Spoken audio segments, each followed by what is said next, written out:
Loki and the Overengineered Prank. Boring Norse myth. Far north, where midnight lingers like a lingering chord, the halls of Asgard rest beneath soft auroras that fold and unfold in slow, sleepy waves. Even the great golden roof seems to breathe, exhaling faint sparks of frost into the quiet air. Yet this isn't the hush before a thunderous saga. It's merely the loading screen for history's most over-engineered prank. Loki, draped in a cloak woven from candle flame shadows, slips between lamplit columns, balancing a box no larger than a loaf of bread. Inside, a single rune pulses like a patient heartbeat, waiting for the moment mischief meets impeccable timing. The corridors are still, only distant ravens mutter in their half-dreams. He pauses by an empty throne, feels the marbles chill through his gloves, and imagines how one whispered line of code might nudge the whole realm into delighted disarray. Somewhere in the rafters, a small squirrel turns over and sighs, unaware it will soon play a starring role. So begins a quiet tale of silver circuits, ancient runes, and the softest footfall of a god who loves order best when it unravels. Told gently enough to lull even cautious ears, yet sly enough to promise that the next chuckle could arrive at any moment. Chapter 1. The Spear-Throwing Incident.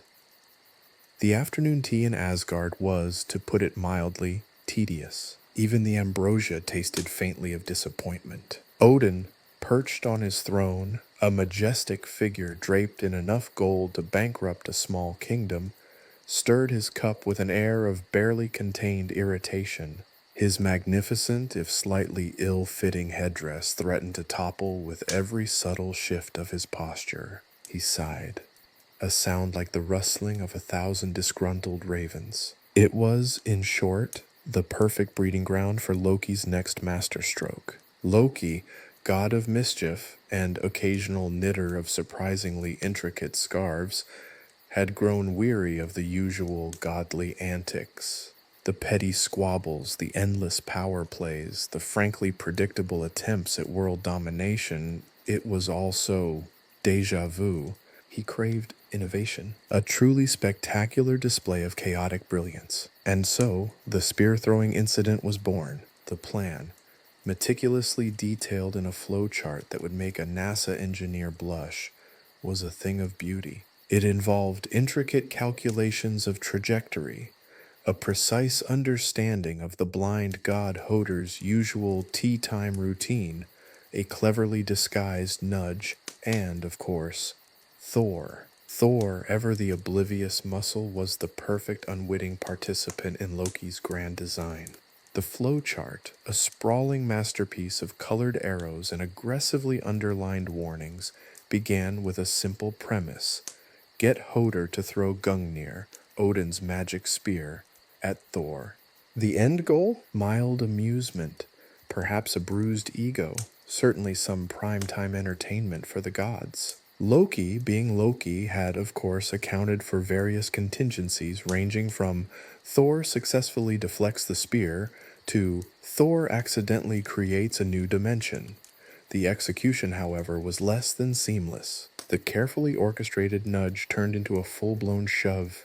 Hoder, ever polite, apologized profusely for nearly impaling Thor, attributing it to his slightly off-kilter aim due to the peculiar angle of the afternoon sun. Thor, nursing a minor puncture wound and a wounded pride, grumbled about the perils of afternoon tea amongst the gods. Odin, meanwhile, observed the entire spectacle through his ever-vigilant raven spies Hugin and Munin. The ravens, notoriously gossipy, relayed the events through a flurry of squawks and caws, a chaotic stream of half-truths, embellishments, and outright fabrications. Odin, attempting to decipher their report, found himself drowning in a sea of contradictory information. Was Thor injured? Was Hoder responsible? Was Loki involved? Again? The key detail, namely that Loki had used a combination of illusions, subtle telekinesis, and a particularly potent brand of Asgardian sleeping draught on Hodor remained conspicuously absent from the Raven's report. Odin, his stoicism fraying at the edges, muttered darkly about the potential need for a new tea time policy, perhaps something that strictly prohibits the use of magic spears and blind gods within a 5-meter radius of Thor. His tea went cold, a small tragedy in the face of Loki's larger-scale mayhem. The initial chaos, however, was only the prelude to a much larger, more hilariously absurd chain of events.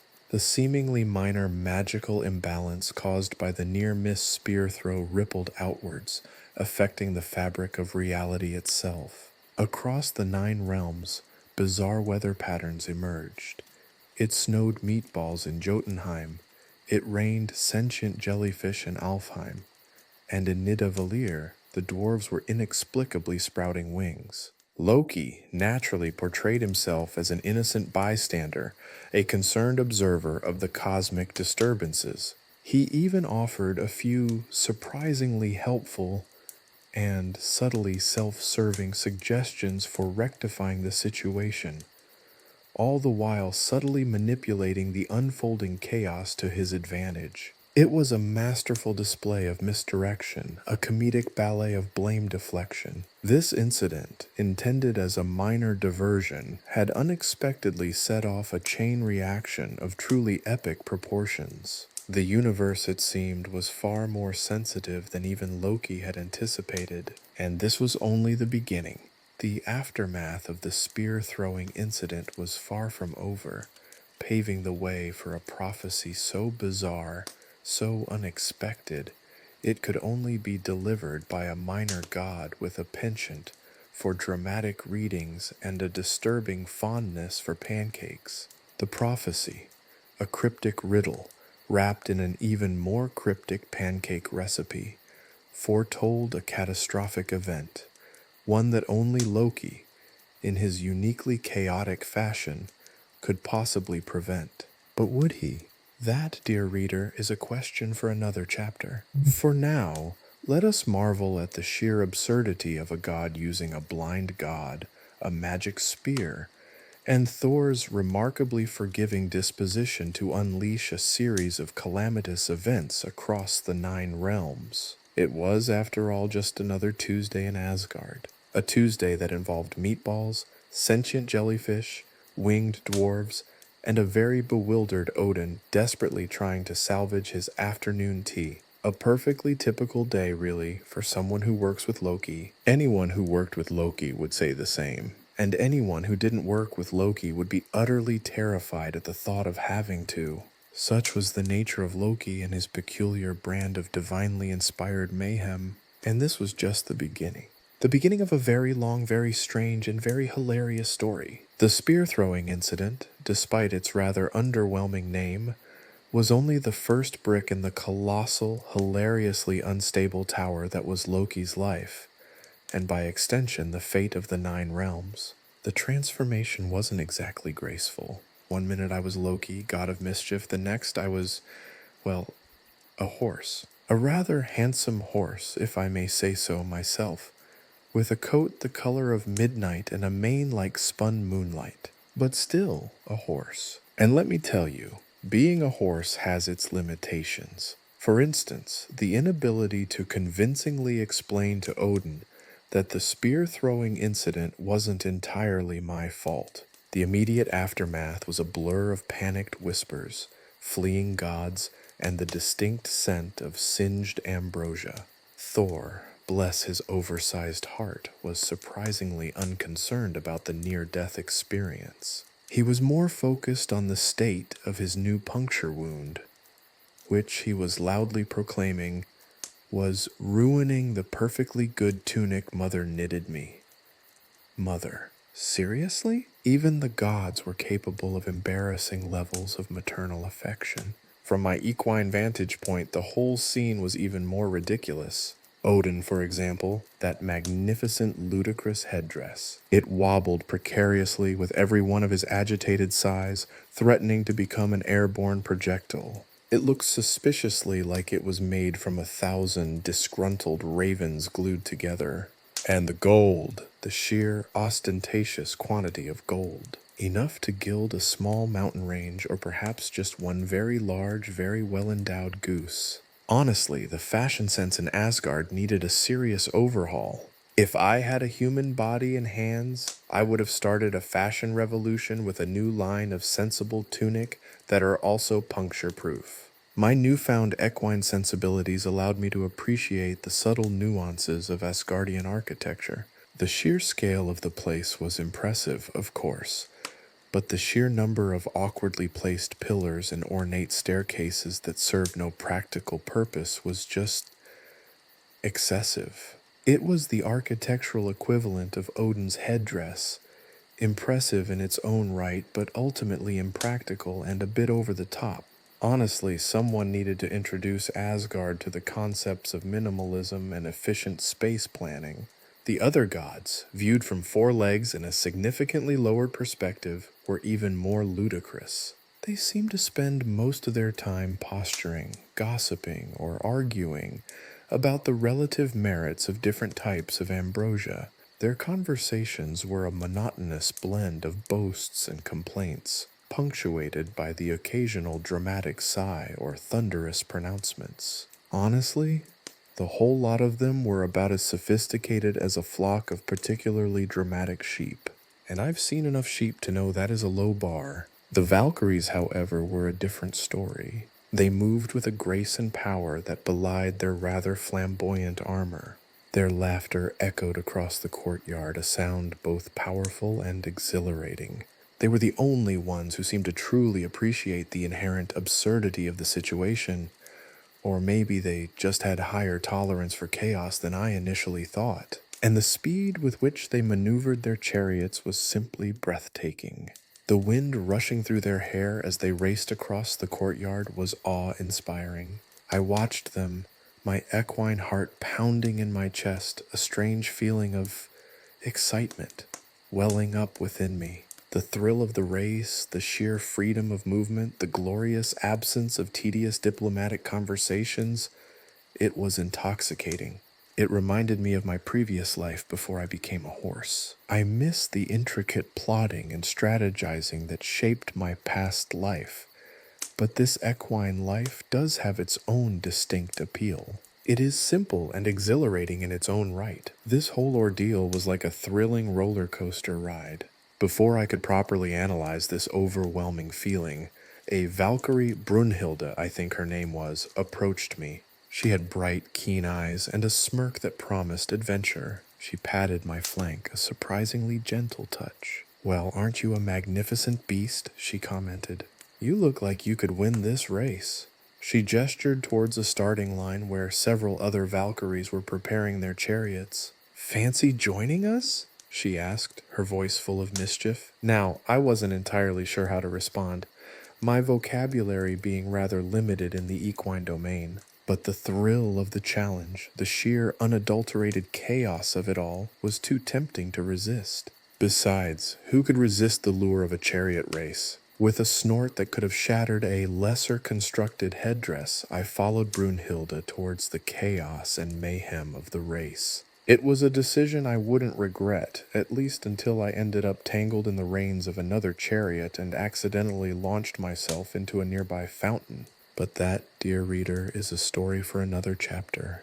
The important thing is that for now, this four-legged adventure was far more exciting than the endless cycle of god-level bickering. This was where the real entertainment was. This is the kind of chaos that really made sense to me. The race was a whirlwind of speed, dust, and near misses.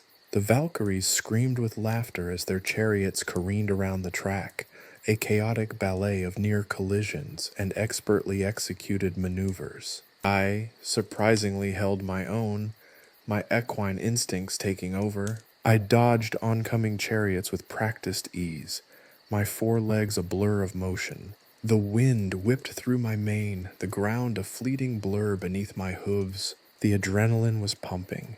This was something I had not experienced in centuries. The exhilaration of the race was overwhelming, a welcome distraction from the awkwardness of being a horse, the lingering guilt over the spear-throwing incident, and the general absurdity of Asgardian society.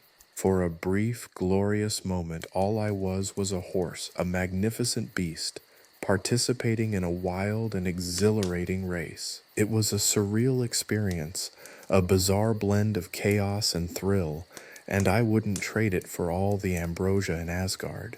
The whole race was a fantastic adventure. It was a stark reminder that even a god can find liberation and joy in the simplest of unexpected pleasures. This unplanned chariot race was a testament to the fact that sometimes the most unpredictable events lead to the most unexpected joys. This was pure bliss, a fantastic break from the mundane, a welcome distraction from the usual pressures of being a god. And all this because of a spear-throwing incident and a little bit of accidental shape-shifting. Who knew? The wind whipped through Hugin's feathers as he clung precariously to the window ledge of Odin's study. Below, the Allfather paced, his golden beard practically vibrating with barely contained frustration. "Munin!" Hugin squawked, his voice barely audible above the thunder of Odin's muttered pronouncements. "Did you get the part about what was it again?" Munin, perched on a nearby statue of a particularly grumpy-looking dwarf, ruffled his own feathers disdainfully. The part where Loki, disguised as a surprisingly muscular horse, won a chariot race against the Valkyries? Yes, I got that part, you blithering nincompoop. The crucial part you seem to have missed, you feather-brained fool, was the almost catastrophic collision with Mimir's mead cart. "Oh yes, the mead," Hugin chirped, remembering. "Nearly a full barrel of that potent brew. It looked bubbly, and possibly slightly fermented beyond its recommended consumption date. I think it had tiny little legs." Odin, who had been silently observing the two ravens, his brow furrowed in increasing bewilderment, finally interrupted. "Are you telling me Loki in equine form won a chariot race, almost destroyed Mimir's entire mead supply, and somehow imbued the mead with ambulatory properties?" Hugin and Munin exchanged a look. "Well," Munin began cautiously, "it's complicated." "Complicated is an understatement," Hugin added, puffing out his chest. "There were also trolls involved, a surprisingly acrobatic squirrel, and a rather intense debate about the existential implications of cheese." "Cheese?" Odin's voice cracked slightly, the sheer absurdity of it all threatening to unravel his normally stoic demeanor. "Yes, cheese," Munin confirmed, pecking at a stray crumb on the dwarf statue. "Specifically, a very rare variety that supposedly grants prophetic dreams. It involved a goat, some rather questionable runes, and a surprisingly accurate prediction of a minor rainstorm." Odin pinched the bridge of his nose. "And Loki's involvement in all this?" "Indirect, mostly," Hugin claimed, preening his feathers. "He, inspired it all, from a distance. Mostly through the power of his mischief aura," Munin snorted. "He accidentally knocked over a cart full of cheese. I think he tripped on a squirrel." "That's it?" Odin asked, his voice barely a whisper. "A cart of cheese?" "It wasn't just any cheese, Father," Hugin stated solemnly. "It was artisanal, from a particularly pretentious goat herd. The goat's owner, by the way, was rather upset about the cheese incident and chased Loki, still in horse form, across half the kingdom. Apparently, the goat believed that Loki had conspired against its cheese-making career, which I believe may be a legitimate grievance." "And the chariot race?" Odin asked, his voice laced with a hint of awe. "A consequence of the cheese-related goat chase," Munin explained with a flourish. "The Valkyries found the spectacle highly amusing and decided to turn it into a full-blown race. Loki somehow was leading at the time. At one point, he even managed to weave his way through a group of dancing dwarves. And there was fire breathing, possibly by the squirrel." "A fire-breathing squirrel?" Odin murmured, a strange glint in his eye. I think I need a drink." Hugin and Munin exchanged a knowing glance. Mimir's mead cart incident, Munin reminded him subtly. Ah, yes, Odin said, a weary sigh escaping his lips. The ambulatory mead. Perhaps this explains the rather vivid dreams I've been having. Don't worry about it, Hugin chirped cheerfully. It could have been worse.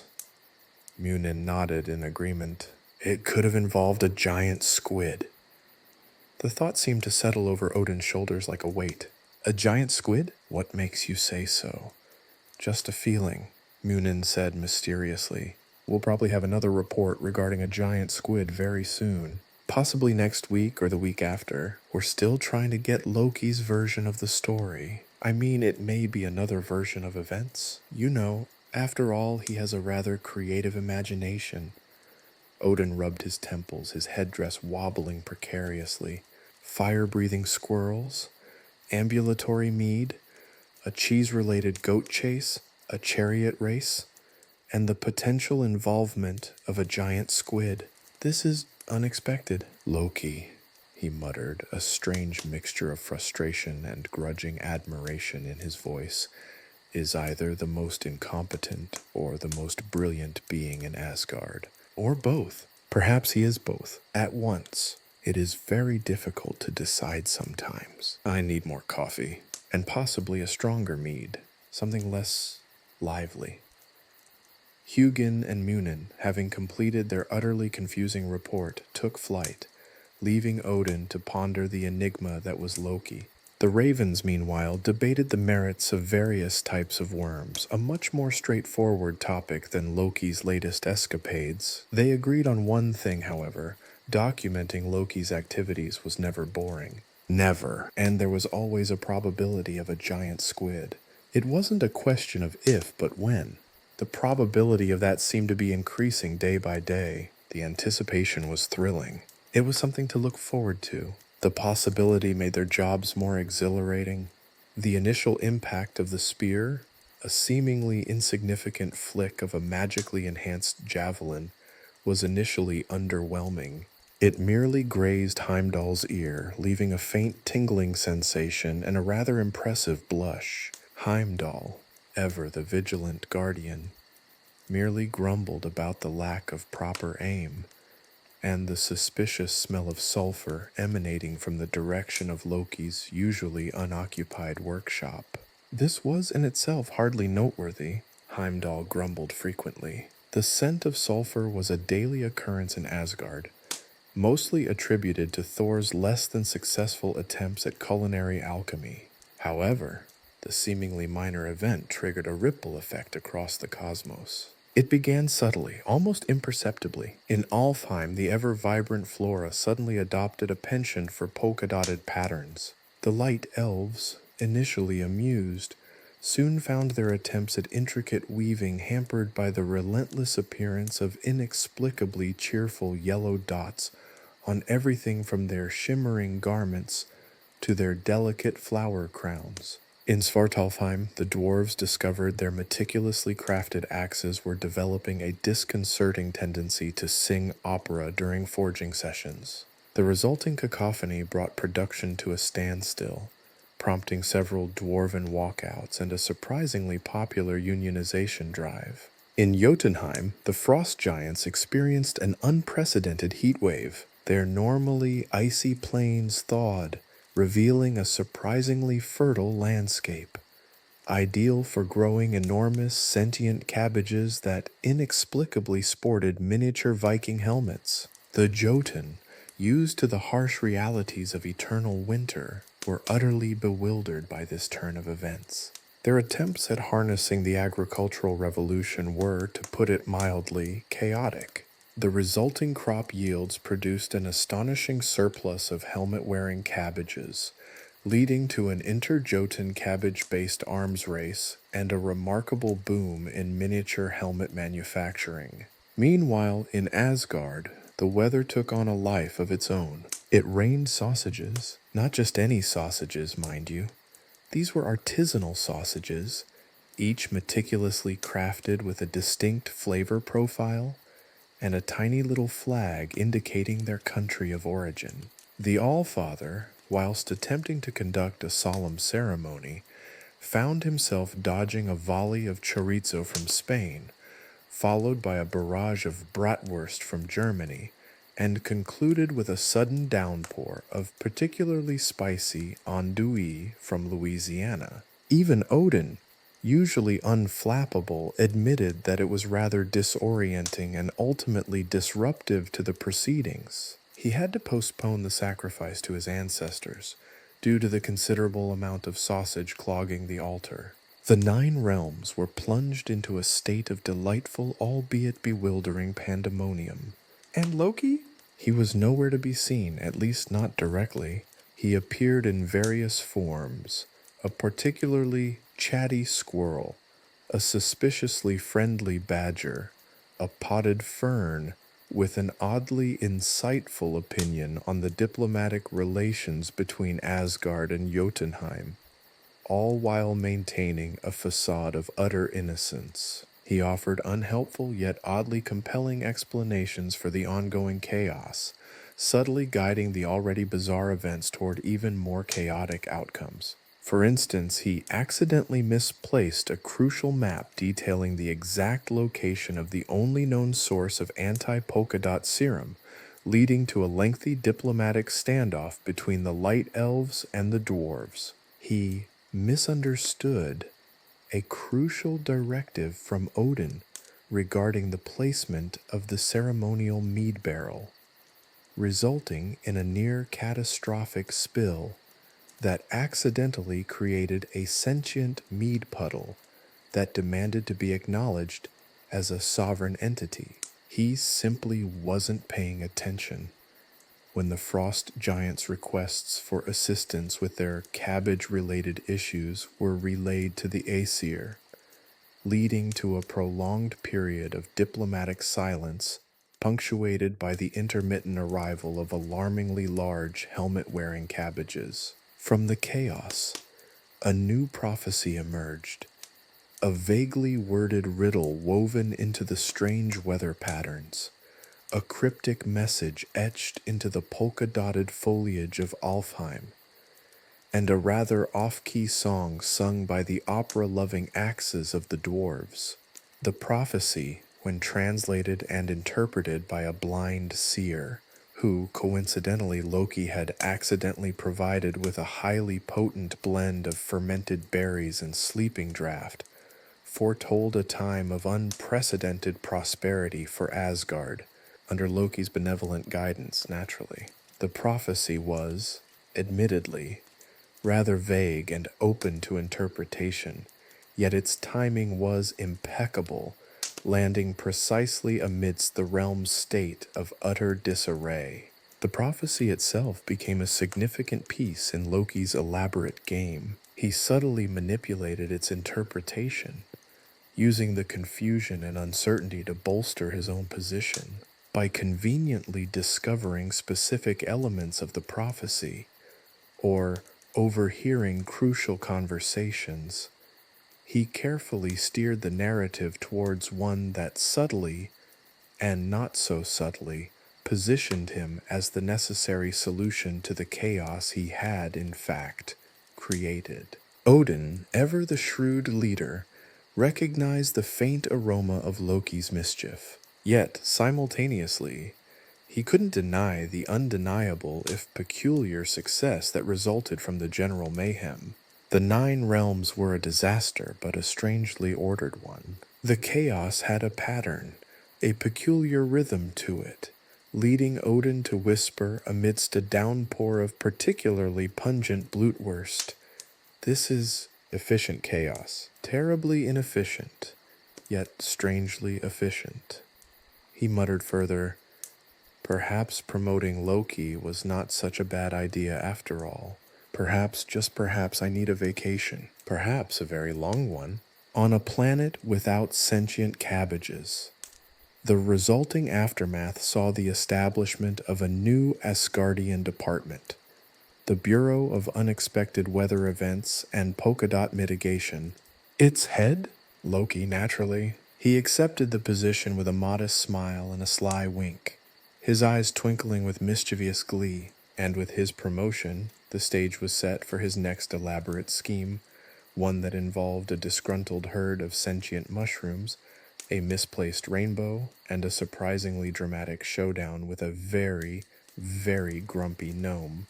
The ensuing events, of course, were even more unexpected and far more chaotic than anything that had come before.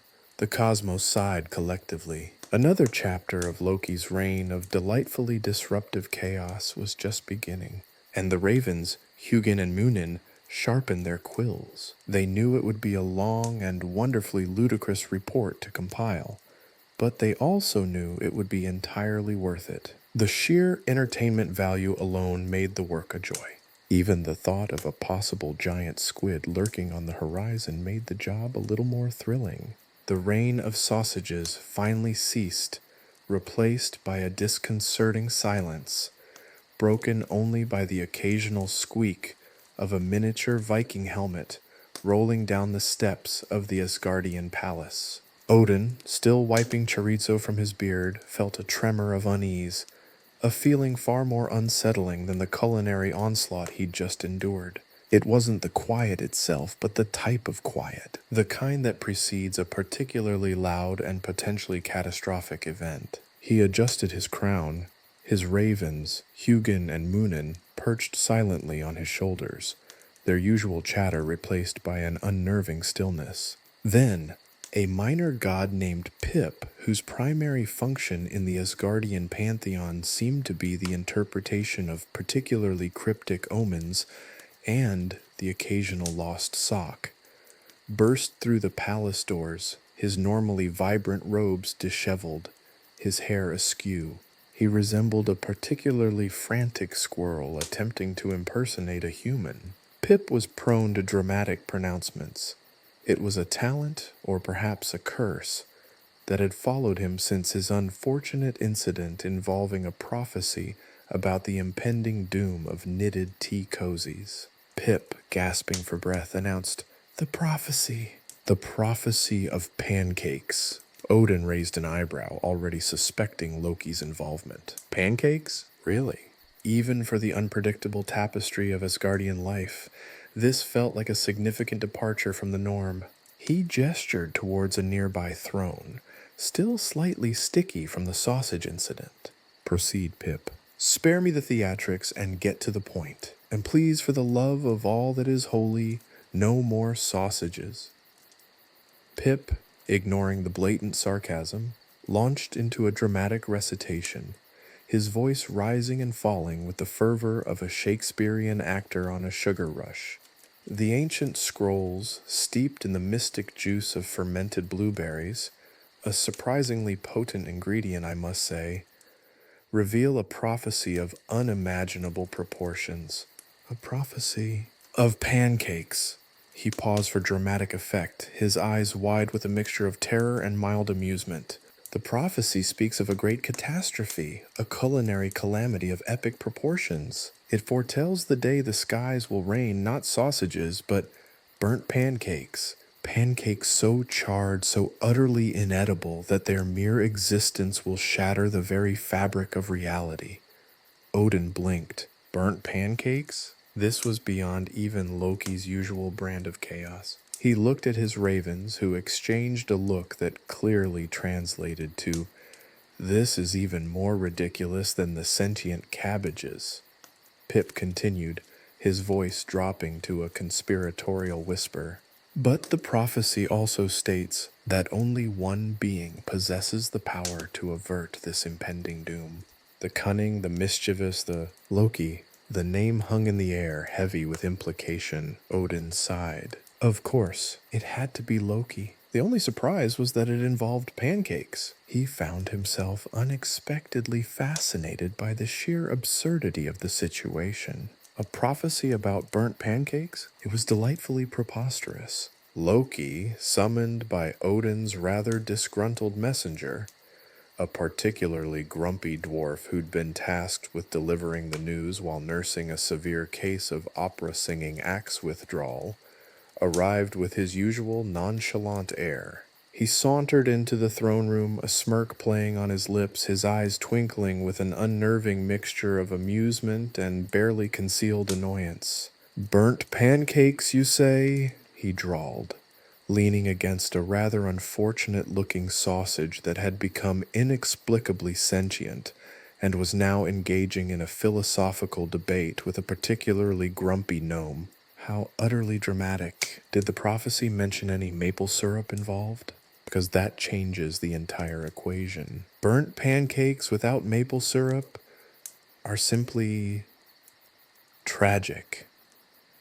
Pip, who had been meticulously arranging a collection of oddly shaped stones, jumped and shrieked, his dramatic rendition of the pancake prophecy now interrupted by an unexpected display of minor god panic. The prophecy is vague on the syrup front, but it does mention a specific type of griddle, one forged in the heart of a dying star, and a precise temperature 375 degrees Asgardian exactly.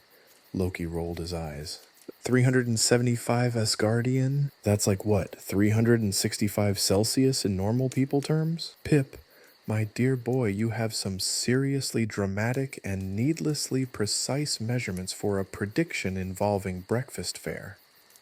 The prophecy, written in cryptic verse, detailed several additional ingredients and instructions that resembled a rather complicated pancake recipe with a few ominously cryptic additions. There was mention of dragon tears, ground unicorn horn, and a pinch of chaos, which, according to Pip's frantic explanations, constituted the most vital elements. Odin, meanwhile, was trying to reconcile the utter absurdity of the situation with the growing sense of unease. Burnt pancakes, dragon tears, and Loki's involvement.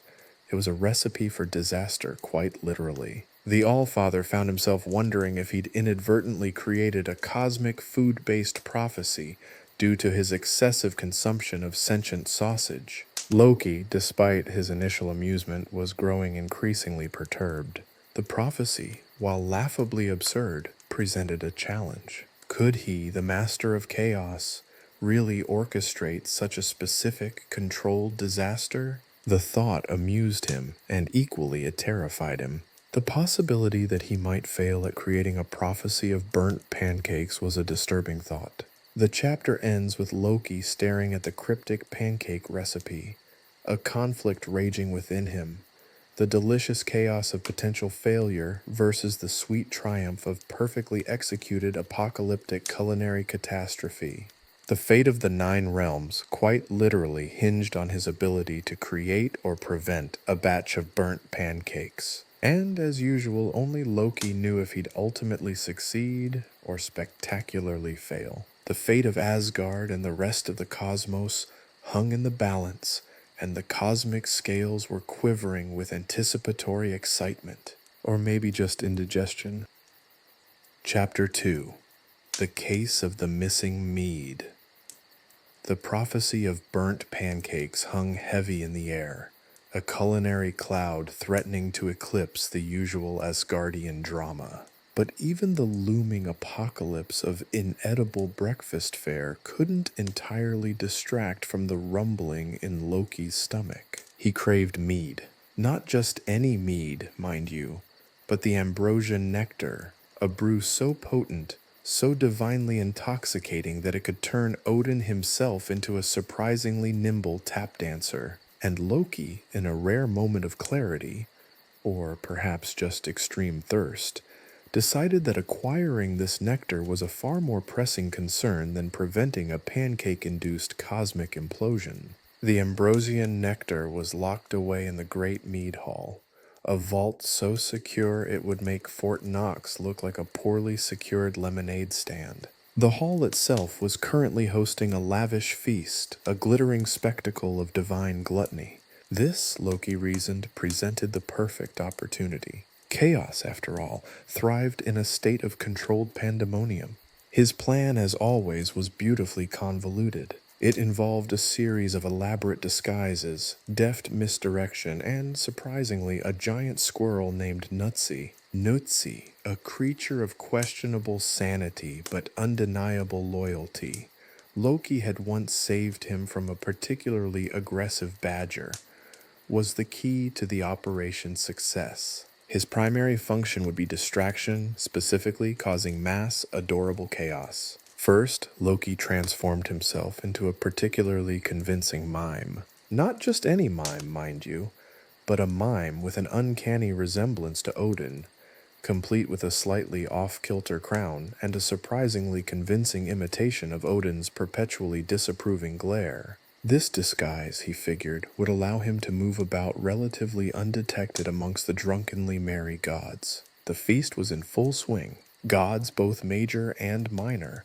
were indulging in copious amounts of food and drink, their normally stoic demeanor replaced by a gleeful abandon. Thor, predictably, was engaged in a competitive eating contest with a particularly boisterous troll, their roars of gastronomical triumph echoing through the hall. Freya, meanwhile, was attempting to teach a grumpy dwarf how to properly embroider a tapestry, her efforts met with increasingly frustrated grunts. Odin, already 3 glasses of mead into his evening, was attempting to solve a Rubik's Cube whilst humming a jaunty sea shanty. Loki, as the mime Odin, made his way towards the mead hall's entrance, expertly weaving through the throng of boisterous gods. His mime act was unconventional. He mimed an elaborate battle between a sentient sausage and a grumpy gnome, complete with flamboyant sword fights and surprisingly dramatic interpretive dance. The gods, already heavily intoxicated, found this exceedingly hilarious, their laughter drowning out any suspicious sounds. Nutsy, meanwhile, was doing his part. He'd been outfitted in a miniature Viking helmet, a surprisingly effective distraction, and was currently causing pandemonium among the waitstaff, expertly pilfering food and engaging in a series of increasingly acrobatic maneuvers that involved several fruit platters and a precarious stack of enchanted honey cakes. The entrance to the mead hall itself was guarded by a pair of rather imposing Valkyries. However, Loki, utilizing his advanced skills in manipulation and a healthy dose of charm and a stolen goblet of particularly strong wine, managed to convince them he was on a top-secret mission for Odin, a task of such grave importance that it would be best if they looked the other way. The Valkyries, already tipsy from the free-flowing mead, were easily persuaded. The task was vaguely described as involving something important in regards to retrieving a stray enchanted goose that had somehow ended up in the mead cellar. The implication that the goose was involved in some sort of elaborate plot against the Asgardian royal family worked wonders. They eagerly handed over the keys, apparently not even checking their magical anti-theft enchantments, muttering about the importance of protecting Asgard from avian conspiracies. Inside the mead hall, the ambrosian nectar was contained within a magnificent crystal decanter. The hall was magically secured, protected from unauthorized entry by several enchantments. However, Loki had anticipated this. Nutsy, using his surprisingly dexterous paws and a healthy knowledge of pressure points, deactivated the magic lock, which, in hindsight, seemed oddly vulnerable to small rodent intervention.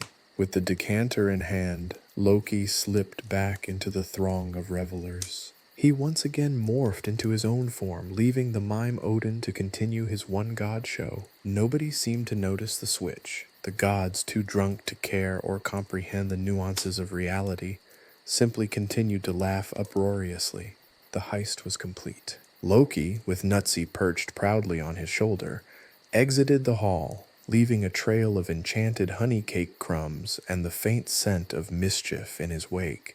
The ambrosian nectar, safely secured in a magically insulated satchel, would provide a much-needed respite from the chaos of the impending pancake apocalypse, or at least a necessary fortification for dealing with it. The celebratory feast continued, oblivious to the fact that their most prized possession had been stolen by a mischievous god and his surprisingly agile squirrel accomplice. As Loki raised the decanter to take a celebratory swig, he saw Nutsy raise a miniature goblet of pilfered mead, a tiny toast to their shared success.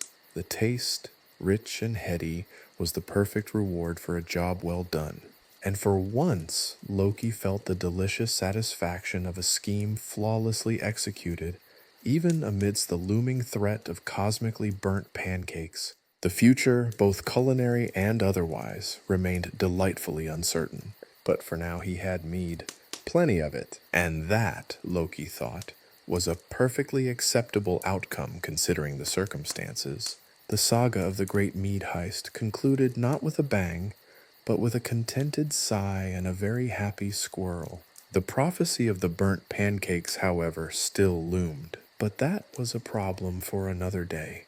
Perhaps with another expertly concocted plan involving possibly more sausages. The possibilities were truly endless. Nutsy, however, was not merely a passive participant in Loki's grand mead heist.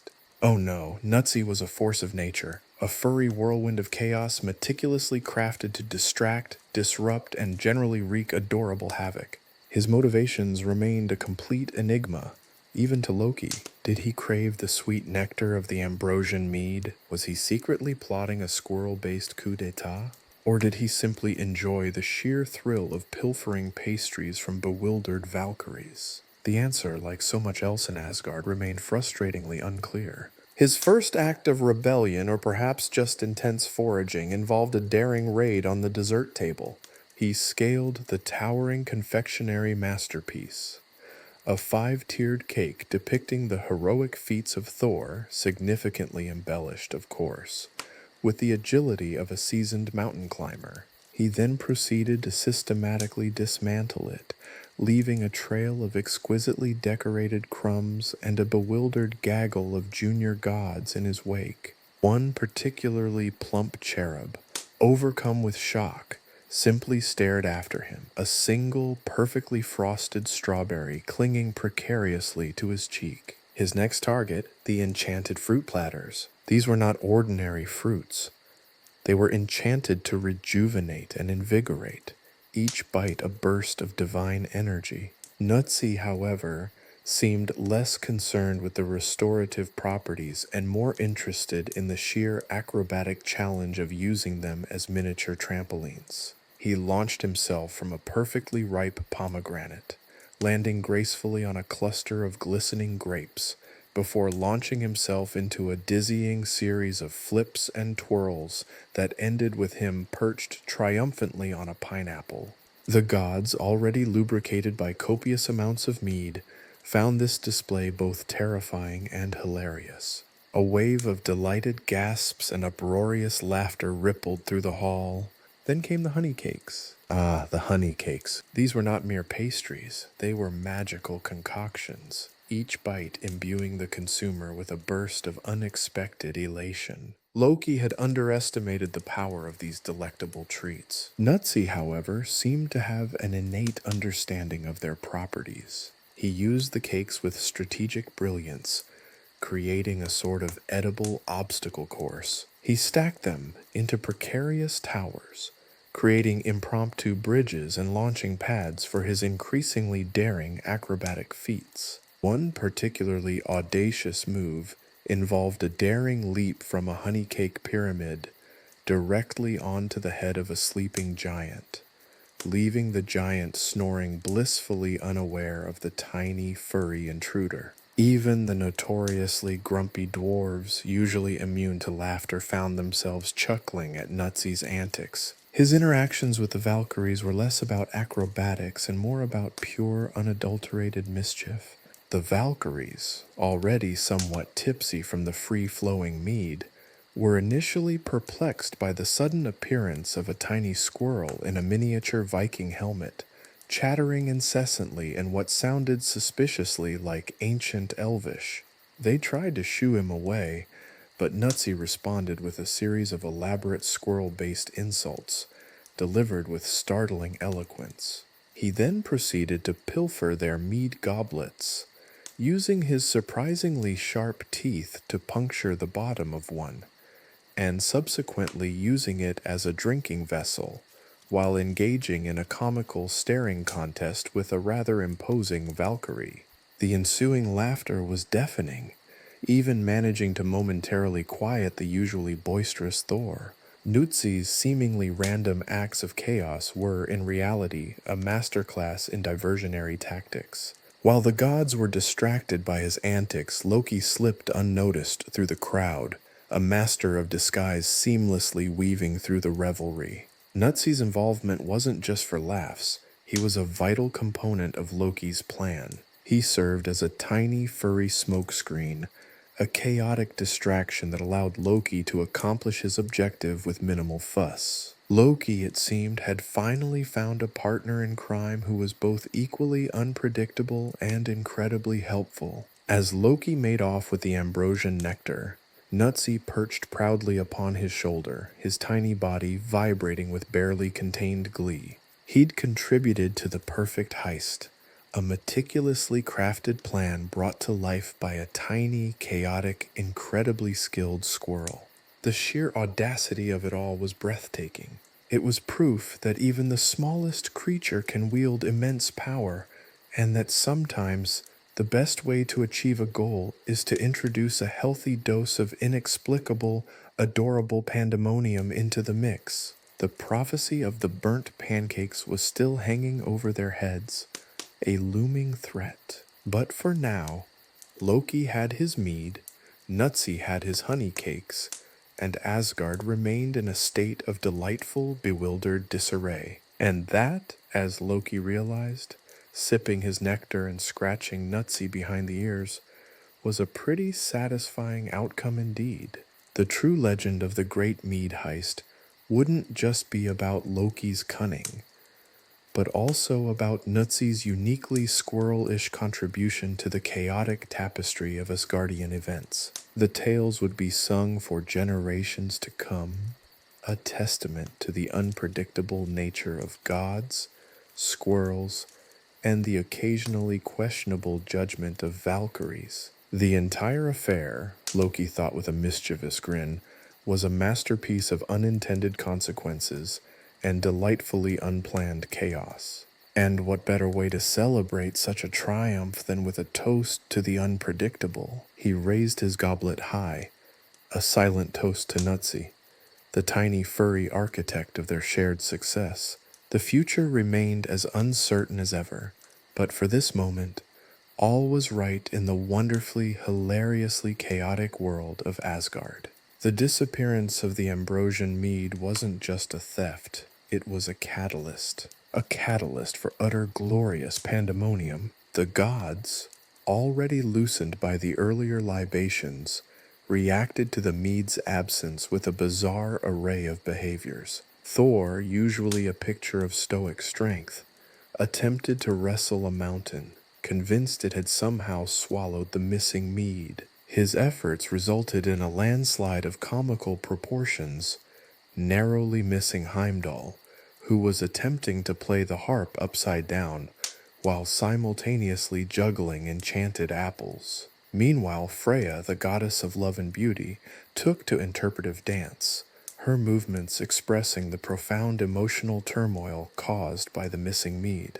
Her dance was a whirlwind of ethereal grace and unexpected flailing, culminating in a graceful and slightly clumsy landing directly into a vat of freshly churned butter. The result was a butter-sculpted Freya, a sight that simultaneously horrified and amused the onlookers. Even the usually unflappable Valkyries joined in, their battle cries replaced with off-key singing and attempts at synchronized swimming in the overflowing mead fountain, now sadly empty. Odin, the All-Father himself, was far from immune to the effects of the meadless chaos. His attempts to restore order were nothing short of spectacularly ineffective. First, he tried summoning a council meeting. However, the council chamber was currently occupied by a very confused goat who seemed to believe it was a throne. Odin's attempts to reason with the goat involved a complex series of hand gestures and guttural clucking sounds which only further bewildered the already confused animal. Next, Odin attempted to use his all-seeing ravens to locate the missing mead. However, Hugin and Munin, normally diligent and insightful, were currently engaged in a rather heated game of tag amongst the clouds, occasionally dropping cryptic pronouncements like, "The mead is where the rainbow ends," and "Look behind you." No, wait, behind me. Their reports were predictably unhelpful. Odin's frustration escalated. He attempted to channel his divine powers to locate the mead telepathically. The results were interesting. Instead of finding the mead, he experienced a vivid and quite disturbing vision of a very large badger wearing a tiny top hat, playing the bagpipes whilst riding a unicorn. He then spent the next 10 minutes attempting to replicate the unicorn's gait. Loki, meanwhile, observed the escalating chaos from a safe distance, a mischievous glint in his eye. He hadn't anticipated the sheer scale of the pandemonium his actions had caused. The Ambrosian mead wasn't just any mead. It possessed a subtle yet potent ability to amplify pre-existing emotions and tendencies. Essentially, he'd accidentally created a mass hysteria fueled by fermented honey and divine discontent. The situation, however, was not without its comedic highlights. Baldur, the god of light, attempted to solve the problem by illuminating the entire realm with such intensity that the gods were temporarily blinded. The ensuing chaos, however, was so much worse than before that Odin immediately had him dial it back significantly. Then there was the attempt by the dwarves. These famously stubborn and practical beings decided the only logical solution was to build a giant replacement mead-making machine. Unfortunately, their lack of collaborative planning led to the creation of a machine that produced an endless stream of brightly colored, yet incredibly tasteless mead substitutes. The resulting reactions from the gods range from bewildered disgust to spontaneous fits of laughter. Even Nutsy, the tiny squirrel mastermind behind the distraction, was swept up in the chaos. He found himself accidentally leading a parade of enchanted honey cakes down the halls of Valhalla, with the gods following him like entranced puppies. He appeared to be completely unaware of the absurdity of the situation, chattering away with enthusiastic gusto. The aftermath of the mead heist wasn't a moment of quiet reflection. It was a prolonged episode of surreal, hilarious mayhem. As the day wore on, the chaos only seemed to intensify. The gods, fueled by frustration, hunger, the honey cakes had been mostly consumed, and a distinct lack of mead, started engaging in increasingly bizarre activities. A tug-of-war between Thor and the Midgardian serpent Jormungandr, who'd inexplicably appeared in Asgard, a three-legged race involving the Valkyries and a gaggle of confused sheep, and a rather intense game of charades using only enchanted mushrooms, all contributed to the overall atmosphere of controlled chaos. By nightfall, the gods were exhausted, slightly bruised, and covered in various sticky substances. The aftermath was a scene of epic proportions. The hall a monument to accidental mayhem and unintended consequences. Yet, amidst the chaos, a sense of strange camaraderie had begun to develop.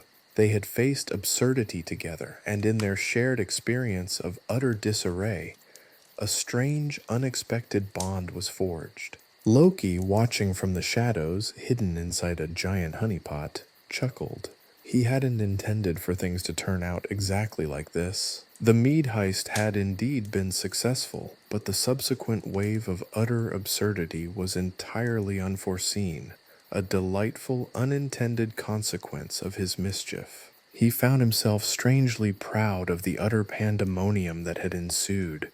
It was a testament to the unpredictable nature of the gods, a celebration of controlled chaos, and proof that sometimes the most entertaining stories are the ones that completely spiral out of control. He'd created a masterpiece of accidental hilarity, and that, he decided, was a success worth savoring. The burnt pancake prophecy still loomed, but for now he had a honey pot, a good view of the complete mayhem, and a comfortable sense of having orchestrated the greatest, most unintentionally hilarious event in Asgardian history. He raised his tiny honeypot goblet in a silent toast to the unbelievable, unexpected, and utterly delightful aftermath of the great mead heist. The future might be uncertain, but for now, Asgard was perfectly, gloriously, and hilariously broken. And somehow that felt perfectly right. The next morning dawned. Not with the usual radiant Asgardian sunrise, but with a thick fog of confusion and the faint smell of burnt toast, a detail that only Loki seemed to find particularly amusing. The aftermath of the mead heist was still visible, a colossal pile of butter sculptures depicting various stages of Freya's interpretive dance, a collection of oddly colored mead substitutes bubbling ominously in forgotten corners, and a very disgruntled goat still occupying Odin's throne. Amidst this chaos, a new development unfolded. Freya, goddess of love and beauty, announced she was pregnant. The news was met with a mixture of shock, stunned silence, and, predictably, utter pandemonium. Thor, still recovering from his mountain wrestling incident, simply stared blankly for a full minute before bellowing, "Pregnant? With what? A miniature mead-making machine? Another goat?" He then proceeded to try and lift Mjolnir using only his toes, a feat that ended with him sprawled on the floor and tangled in his own beard. Heimdall, still attempting to master his upside-down harp playing, let out a shriek that shattered a nearby crystal chandelier. The resulting cascade of glittering shards added to the general disarray. His only comment was a high-pitched, "By the shimmering stars, this is unprecedented." Odin, however, took the news with a curious calmness. He had, after all, witnessed a badger playing bagpipes on a unicorn. A pregnant Freya, while unexpected, didn't exactly rank as the strangest thing to happen in Asgard that week. He simply adjusted his monocle, muttering, "Interesting. Exceedingly interesting. This complicates matters significantly." He then resumed his attempts to communicate with the goat, this time using interpretive dance, mirroring Freya's butter-sculpted performance. The goat, however, seemed unmoved, preferring to chew on Odin's ceremonial scepter.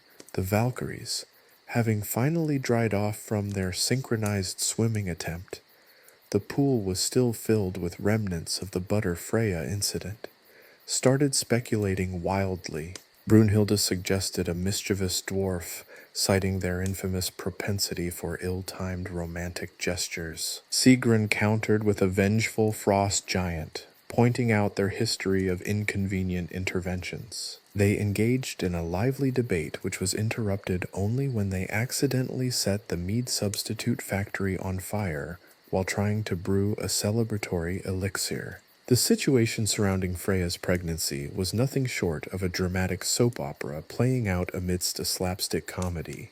Who could be the father? Suspicions fell upon nearly every male god in Asgard. Baldur, known for his sunny disposition, swore he'd been busy illuminating questionable areas of the realm.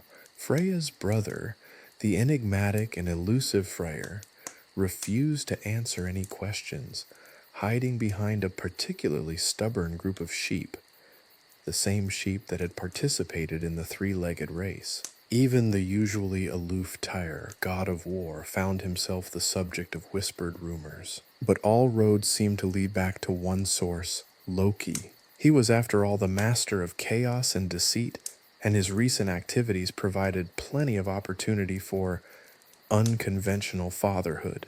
He offered cryptic comments like, "Some things are best left unsaid," or rather unrevealed, especially when they involve a certain enchanted honey cake and a surprisingly fertile cloud, leaving everyone even more baffled than before. His passive-aggressive behavior reached new heights. He left seemingly innocent gifts for Freya, a small, intricately carved rocking horse that mysteriously seemed to have tiny horns, a book of poetry titled "The Unexpected Joy of Fatherhood," in runes naturally, and a large jar of suspiciously sweet mead, which he vehemently denied having anything to do with the previous night's incident.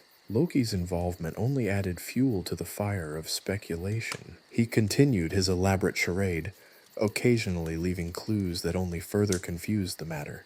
A perfectly formed miniature golden cradle appeared mysteriously in Freya's chambers one morning. Later, a collection of tiny enchanted booties were found scattered on the floor of Valhalla, with one bearing the inscription, "In case of emergency, break glass." The glass in question was a rather large enchanted crystal that resembled a slightly oversized egg.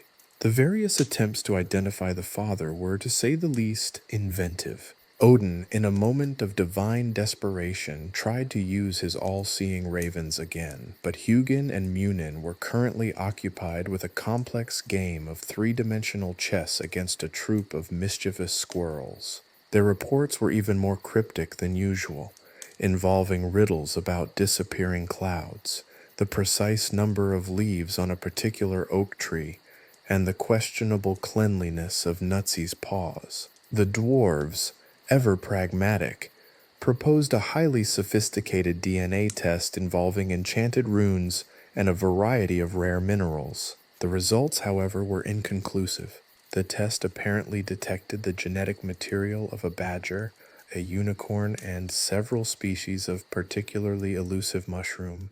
Baldur tried to solve the mystery using his light, creating a powerful beam that shone directly on the suspects. The resulting blinding light left the gods squinting and slightly nauseous, but revealed nothing about the father's identity. The only conclusive result was that Thor had apparently grown a miniature sunflower on his head. Amidst all the chaos, Freya remained remarkably calm. She seemed to accept the situation with a shrug and a quiet comment about the surprising lack of good mead in Asgard.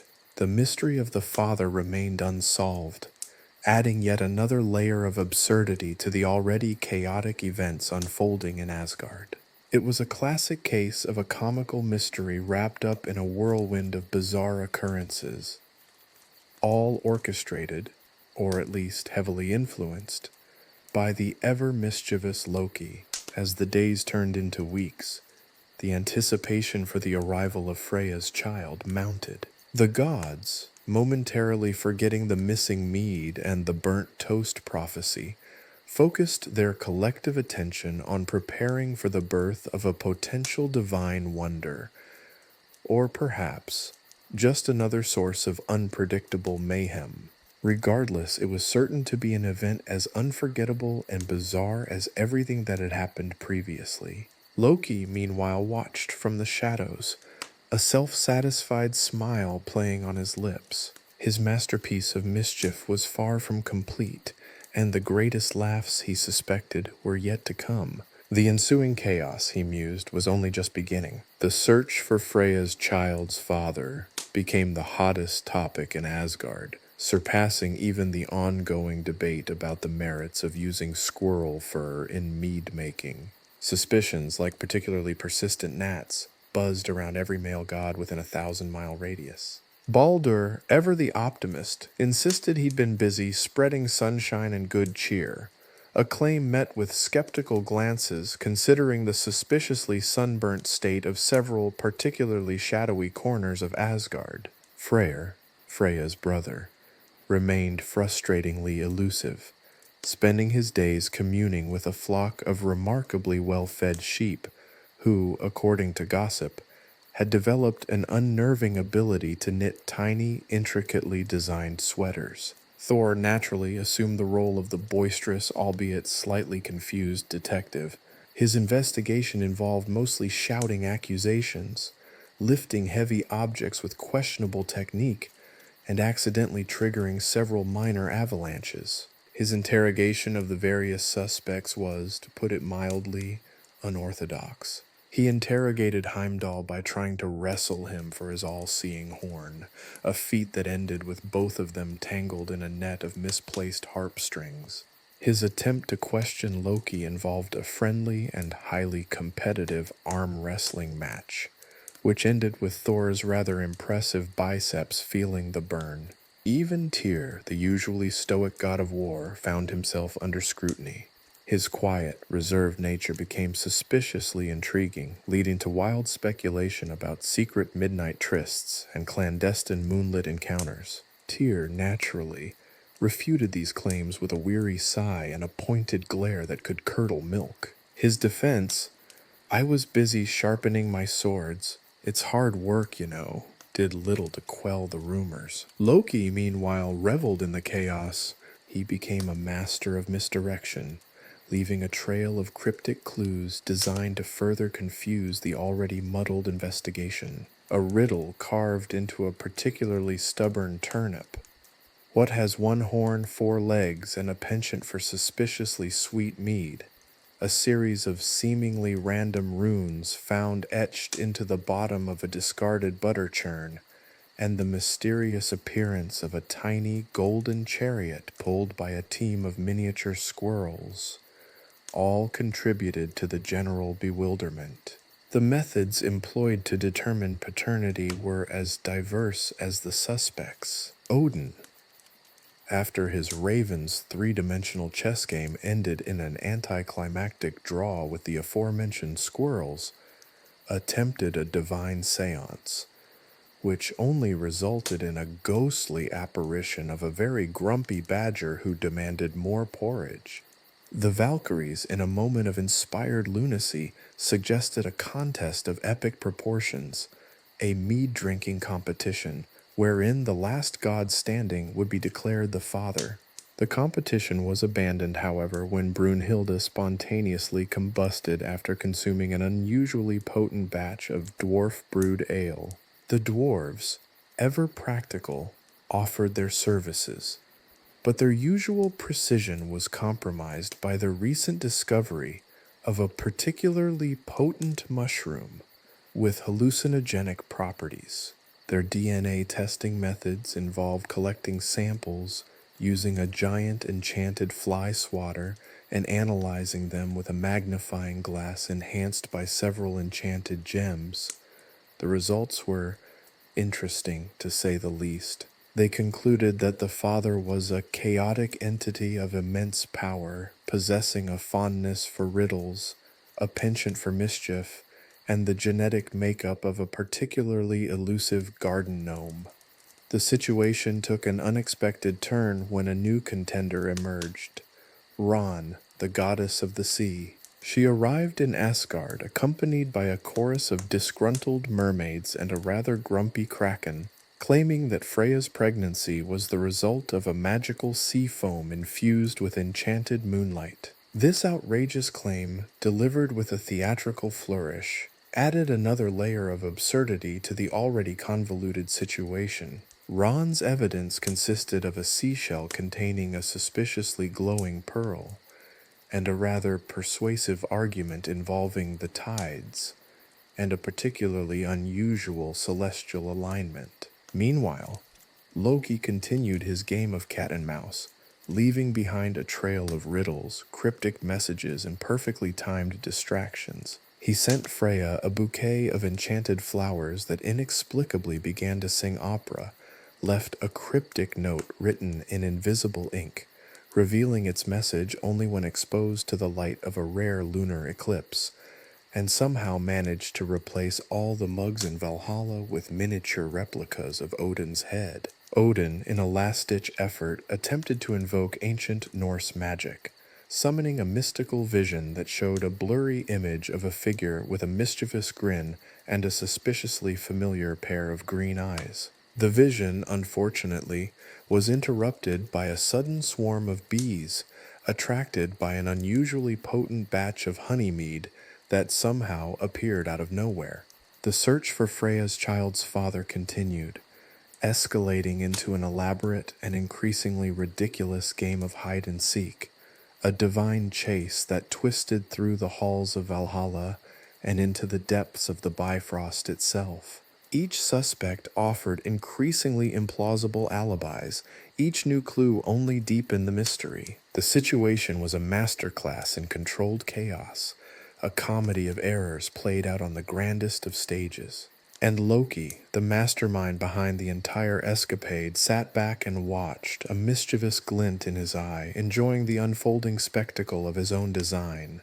The chaos, he knew, was far from over. The question of paternity was far from answered, and Asgard was a beautiful chaos of intrigue and laughter. This was, after all, only the beginning of a divine comedy of epic proportions. The real fun, he knew, was only just beginning, and he had a feeling it involved a rather large, enchanted rocking horse. Chapter 3: Ragnarok Preparations. The paternity investigation, a delightful distraction orchestrated with his usual flair for the dramatic, was reaching its fever pitch. But Loki, ever the pragmatist, in his own twisted way, recognized a looming threat that dwarfed even the absurdity of a sea goddess claiming responsibility for Freya's pregnancy: Ragnarok.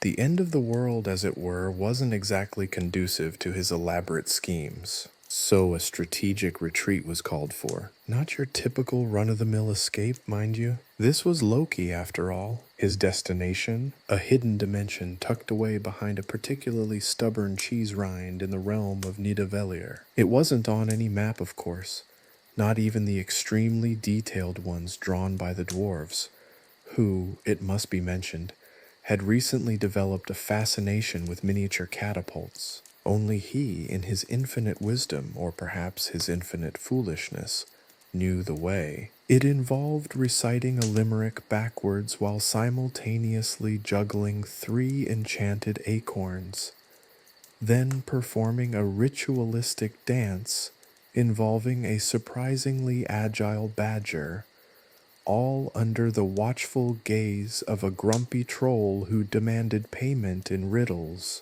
The troll, incidentally, preferred riddles about cheese. Once the rather complicated entry procedure was completed, Loki tripped over a particularly large mushroom halfway through the dance, resulting in a minor landslide of enchanted acorns.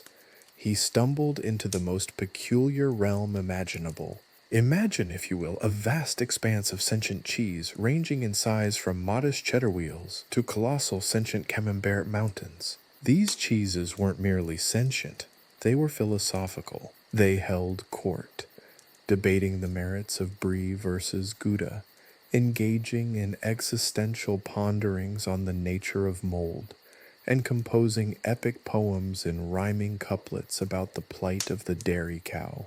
Among the cheeses lived the philosophical hamsters. These weren't your average wheel-running rodents. These were tiny, bespectacled creatures with an uncanny ability to quote Nietzsche and engage in sophisticated debates on the absurdity of existence.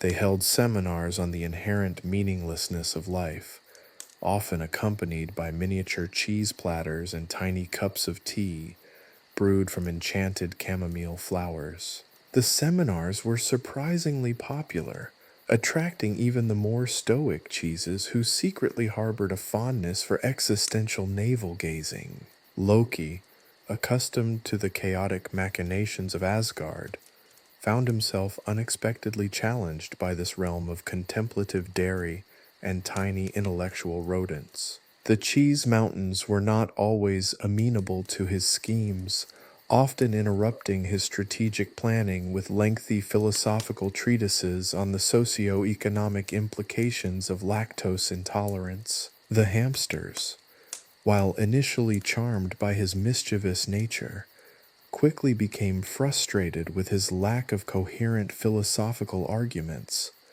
often resorting to collective sighs and the synchronized clicking of miniature tiny hamster writing implements. His initial plan, a simple if ambitious scheme involving disguising himself as a particularly large and rather pungent Stilton cheese to infiltrate the realm's hidden power source, went awry almost immediately. He'd underestimated the olfactory acuity of the philosophical hamsters, who detected his deception within minutes. Their noses, it turned out, were exquisitely sensitive to traces of Asgardian magic. He found himself the subject of a heated debate that lasted several hours, concerning the ethical implications of disguising oneself as a dairy product for strategic purposes, the conversation interrupted only by the occasional rolling of large philosophical cheese wheels. His subsequent attempts at strategic maneuvering proved equally disastrous. A daring escape route involving a rickety raft made of aged cheddar and propelled by a team of overzealous philosophy-quoting hamsters ended with a spectacular crash into a mountain of particularly crumbly Roquefort. A plan to charm the sentient cheeses with elaborate tales of Asgardian gossip ended with the cheeses falling into a deep, existential crisis upon hearing about Thor's latest attempt to impress a giantess, who, according to Loki, was allergic to thunder. Loki's efforts to blend into the landscape, a task he deemed crucial for his survival, were equally comedically unsuccessful. He attempted to disguise himself as a particularly sharp cheddar wedge, resulting in a sudden and rather painful encounter with a cheese grater wielded by a rather enthusiastic hamster. His attempt to camouflage himself as a moldy brie ended with him being mistaken for a particularly unappetizing snack and promptly devoured, or at least nibbled at, by a grumpy Gruyere. His retreat, far from being strategic, had become a slapstick comedy of errors involving sentient dairy products, philosophical rodents, and a god of mischief who clearly underestimated the complexities of a dimension where the most dangerous weapons were sharp cheese graters and existential dread. He found himself, quite literally, cornered, wedged between a particularly judgmental Gouda and a rather opinionated camembert who was currently giving a lecture on the ethics of cheese production. The looming threat of Ragnarok seemed almost secondary to the pressing issue of escaping this unexpectedly challenging dimension. His cunning, his trickery, all seemed utterly useless against the philosophical ponderings of sentient cheese and the intellectual prowess of miniature book-reading hamsters. The end of the world, he mused, while undoubtedly serious, paled in comparison to the sheer intellectual weight of a philosophical discourse on the merits of using sheep's milk instead of cow's milk for cheese production. And so, Loki, the god of mischief, found himself in a predicament far more perplexing than any he'd ever concocted in Asgard. His escape, he realized, would require not just cunning, but a whole new level of philosophical understanding.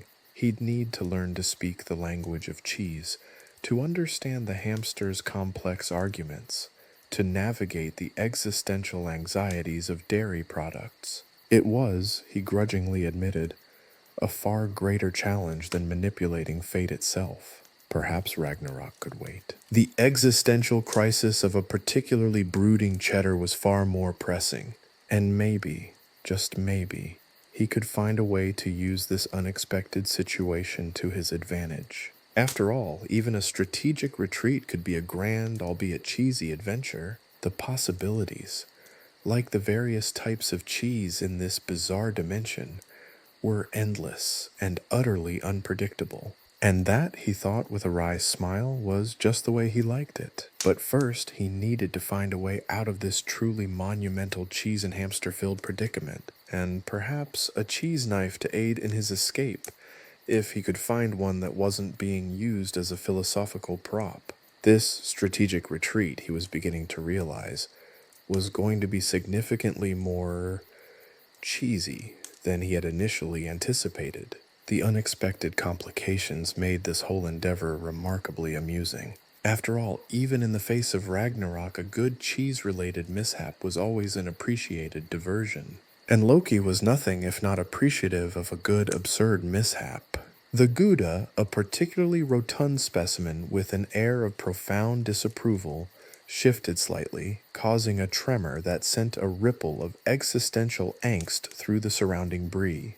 The very notion of Ragnarok, it grumbled, its voice a low, rumbling groan, is predicated on a fundamentally flawed understanding of lactic fermentation. Loki, wedged between the Gouda and a camembert, currently engaged in a passionate soliloquy on the merits of artisanal cheese-making, found himself at a loss. He'd faced down frost giants, outsmarted Valkyries, and even managed to convince a dragon to braid its own scales. Yet this was a different kind of challenge. The cheese weren't simply obstacles, they were philosophical roadblocks, their very existence a testament to the absurdity of the situation. But the world is ending, Loki protested weakly, his voice barely audible above the camembert's eloquent pronouncements on the cultural significance of mold. The camembert apparently considered mold a crucial component of the narrative arc of the cheese's existence. Ending? The Gouda scoffed, emitting a faint cheesy aroma that suggested skepticism. Ending implies a definitive conclusion, a finality that ignores the cyclical nature of dairy production. Do you not understand the constant renewal inherent in the churning of milk? The ongoing process of fermentation, ripening, and ultimately consumption? Ragnarok, my dear Loki, is merely a poorly defined transitional phase, a momentary lapse in the grand fromage of existence. A nearby cheddar, a craggy old thing with a crust like petrified bark, chimed in. Well, the true Ragnarok, my friends, is the realization that your existence is as fleeting as the expiration date on a well-aged parmesan. This sentiment was punctuated by a shower of crumbs, triggering a minor avalanche of philosophical debate about the ephemeral nature of both existence and cheese dust. Loki tried a different tactic. Look, he began, attempting to adopt a more conciliatory tone. I'm a god. I need to get back to Asgard. The end of the world is kind of important, wouldn't you say?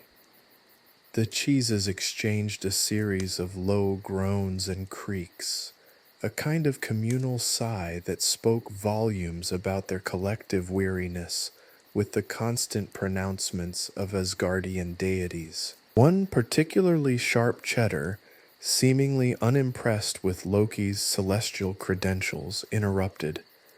Importance is a subjective construct, prone to bias based on individual perspectives. Furthermore, your statement is predicated on an anthropocentric worldview that fails to adequately address the existential concerns of the inanimate. Meanwhile, the philosophical hamsters, perched on miniature stools crafted from walnut shells, were engaged in a lively debate about the implications of Loki's statement on the Kantian concept of categorical imperative. They scribbled furiously on tiny scrolls, their tiny paws flying across the miniature parchment. Hours blurred into a surreal cycle of cheesy pronouncements, hamster debates, and Loki's increasingly desperate attempts to explain the imminent apocalypse. He tried appealing to their self-preservation instincts, suggesting that the end of the world might affect the cheese supply chain. He even attempted a dramatic reenactment of the impending conflict, complete with sound effects and theatrical flourishes, which only served to further bewilder the cheeses and inspire a lengthy discussion on the metaphors of chaos in ancient Greek drama. One particularly sagacious brie, its rind gleaming with an almost ethereal light, finally broke the stalemate. Perhaps, it stated, its voice echoing like a gentle summer breeze, the key lies not in understanding Ragnarok, but in embracing the inherent absurdity of existence. For isn't the ultimate cheese the pinnacle of culinary achievement, a testament to the unpredictable and often chaotic nature of the universe? This profound observation, delivered with the gravitas of a seasoned cheese philosopher, unexpectedly opened up a new avenue of thought for Loki. He began to see the humor, the irony, even the poetry in the situation. Perhaps, he mused, escaping this dimension wasn't just about strategic maneuvering. It was about gaining a deeper understanding of the universe, one philosophical cheese wheel at a time. He started by engaging in a respectful dialogue with the cheeses.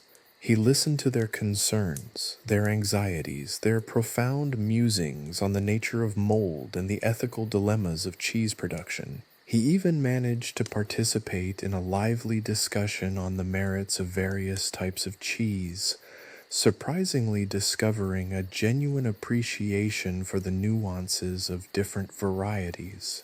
The hamsters, initially skeptical of Loki's newfound philosophical aptitude, were gradually won over by his sincerity. They began offering him miniature cups of enchanted chamomile tea, and even shared some of their own philosophical treatises, mostly focused on the inherent contradictions of existence and the frustrating limitations of miniature writing implements. With the help of the sentient cheeses and their philosophical insights, Loki devised a truly audacious escape plan. It involved a complex series of maneuvers that utilized the unique properties of various cheese types, incorporated the hamster's intellectual prowess, and leveraged their collective understanding of the dimension's unusual physics. The plan, which involved a surprisingly agile Swiss cheese acting as a catapult launching pad, a team of philosophy-quoting hamsters as navigators, and a final escape route through a hidden tunnel within a particularly aged Gouda, was as absurd and improbable as anything Loki had ever devised. But as he looked at his newfound companions, he realized that in this strange dimension, where the mundane and the profound were intertwined, absurdity was the most potent force of all. And perhaps, just perhaps, even Ragnarok could wait. For now, he had an escape plan and a newfound appreciation for the philosophy of sentient cheese. The journey back to Asgard, he knew, would be as unexpected and amusing as his adventure in this bizarre world of profound dairy and philosophical rodents. But at least now he had the Gouda's approval, and that in itself was a kind of victory. The end of the world could wait. There was still much more cheese to be contemplated. The hamsters, a colony numbering in the hundreds but surprisingly organized, scurried about on their miniature walnut shell furniture, their tiny paws scribbling furiously on even tinier scrolls. They were, as Loki had discovered, experts in existential philosophy, particularly as it related to the inherent absurdity of existence, the limitations of cheese-based architecture, and the surprisingly complex social dynamics within a colony of philosophical rodents. Their leader, a particularly portly hamster named Professor Nibbles, adjusted his spectacles, crafted from a meticulously polished sunflower seed, and cleared his throat. "Mr. Loki," Professor Nibbles squeaked, his voice surprisingly resonant for such a small creature. "While we appreciate the theatrical urgency of your situation, we must point out a critical flaw in your approach. You are attempting to solve a metaphysical conundrum with purely physical means." He paused, allowing his words to sink in. Loki, still reeling from the Gouda's pronouncements on the cyclical nature of dairy production, found himself oddly receptive to the hamster's lecture. "You see," Professor Nibbles continued, gesturing with a tiny paw towards a complex diagram drawn on a particularly large scroll, "Ragnarok, from a purely philosophical standpoint, is not an event but a state of being. It is a manifestation of the inherent chaos within the fabric of reality, a reflection of the ultimate absurdity of existence itself. Your attempts to escape it are therefore inherently futile. One cannot outrun chaos. One can only attempt to understand it." A chorus of tiny squeaks of agreement arose from the hamster colony. One particularly vocal hamster, a young female named Pip, added, "And frankly, Mr. Loki, your escape plan, while creatively ambitious, is fundamentally flawed. Utilizing a Swiss cheese as a catapult? Have you considered the structural integrity of the cheese under such extreme duress? The implications of lactic acid distribution under centrifugal force alone are enough to warrant a complete reevaluation. Loki, humbled by the combined intellectual firepower of the hamster colony, felt a blush creep onto his usually impudent face. He had indeed overlooked some minor details. The hamsters were not merely offering commentary, they were providing a rigorous, albeit strangely worded, critique of his strategy. Professor Nibbles, sensing Loki's dawning realization, continued, "The key, mister. Loki lies not in escaping Ragnarok, but in transcending it. We must embrace the inherent absurdity, the inherent chaos, and find the humor within the precipice of oblivion." He paused, then added with a sly wink, "Besides, there's an excellent selection of sunflower seeds in the pantry. Perhaps a philosophical debate fueled by nutritious snacks would lead to a more practical solution."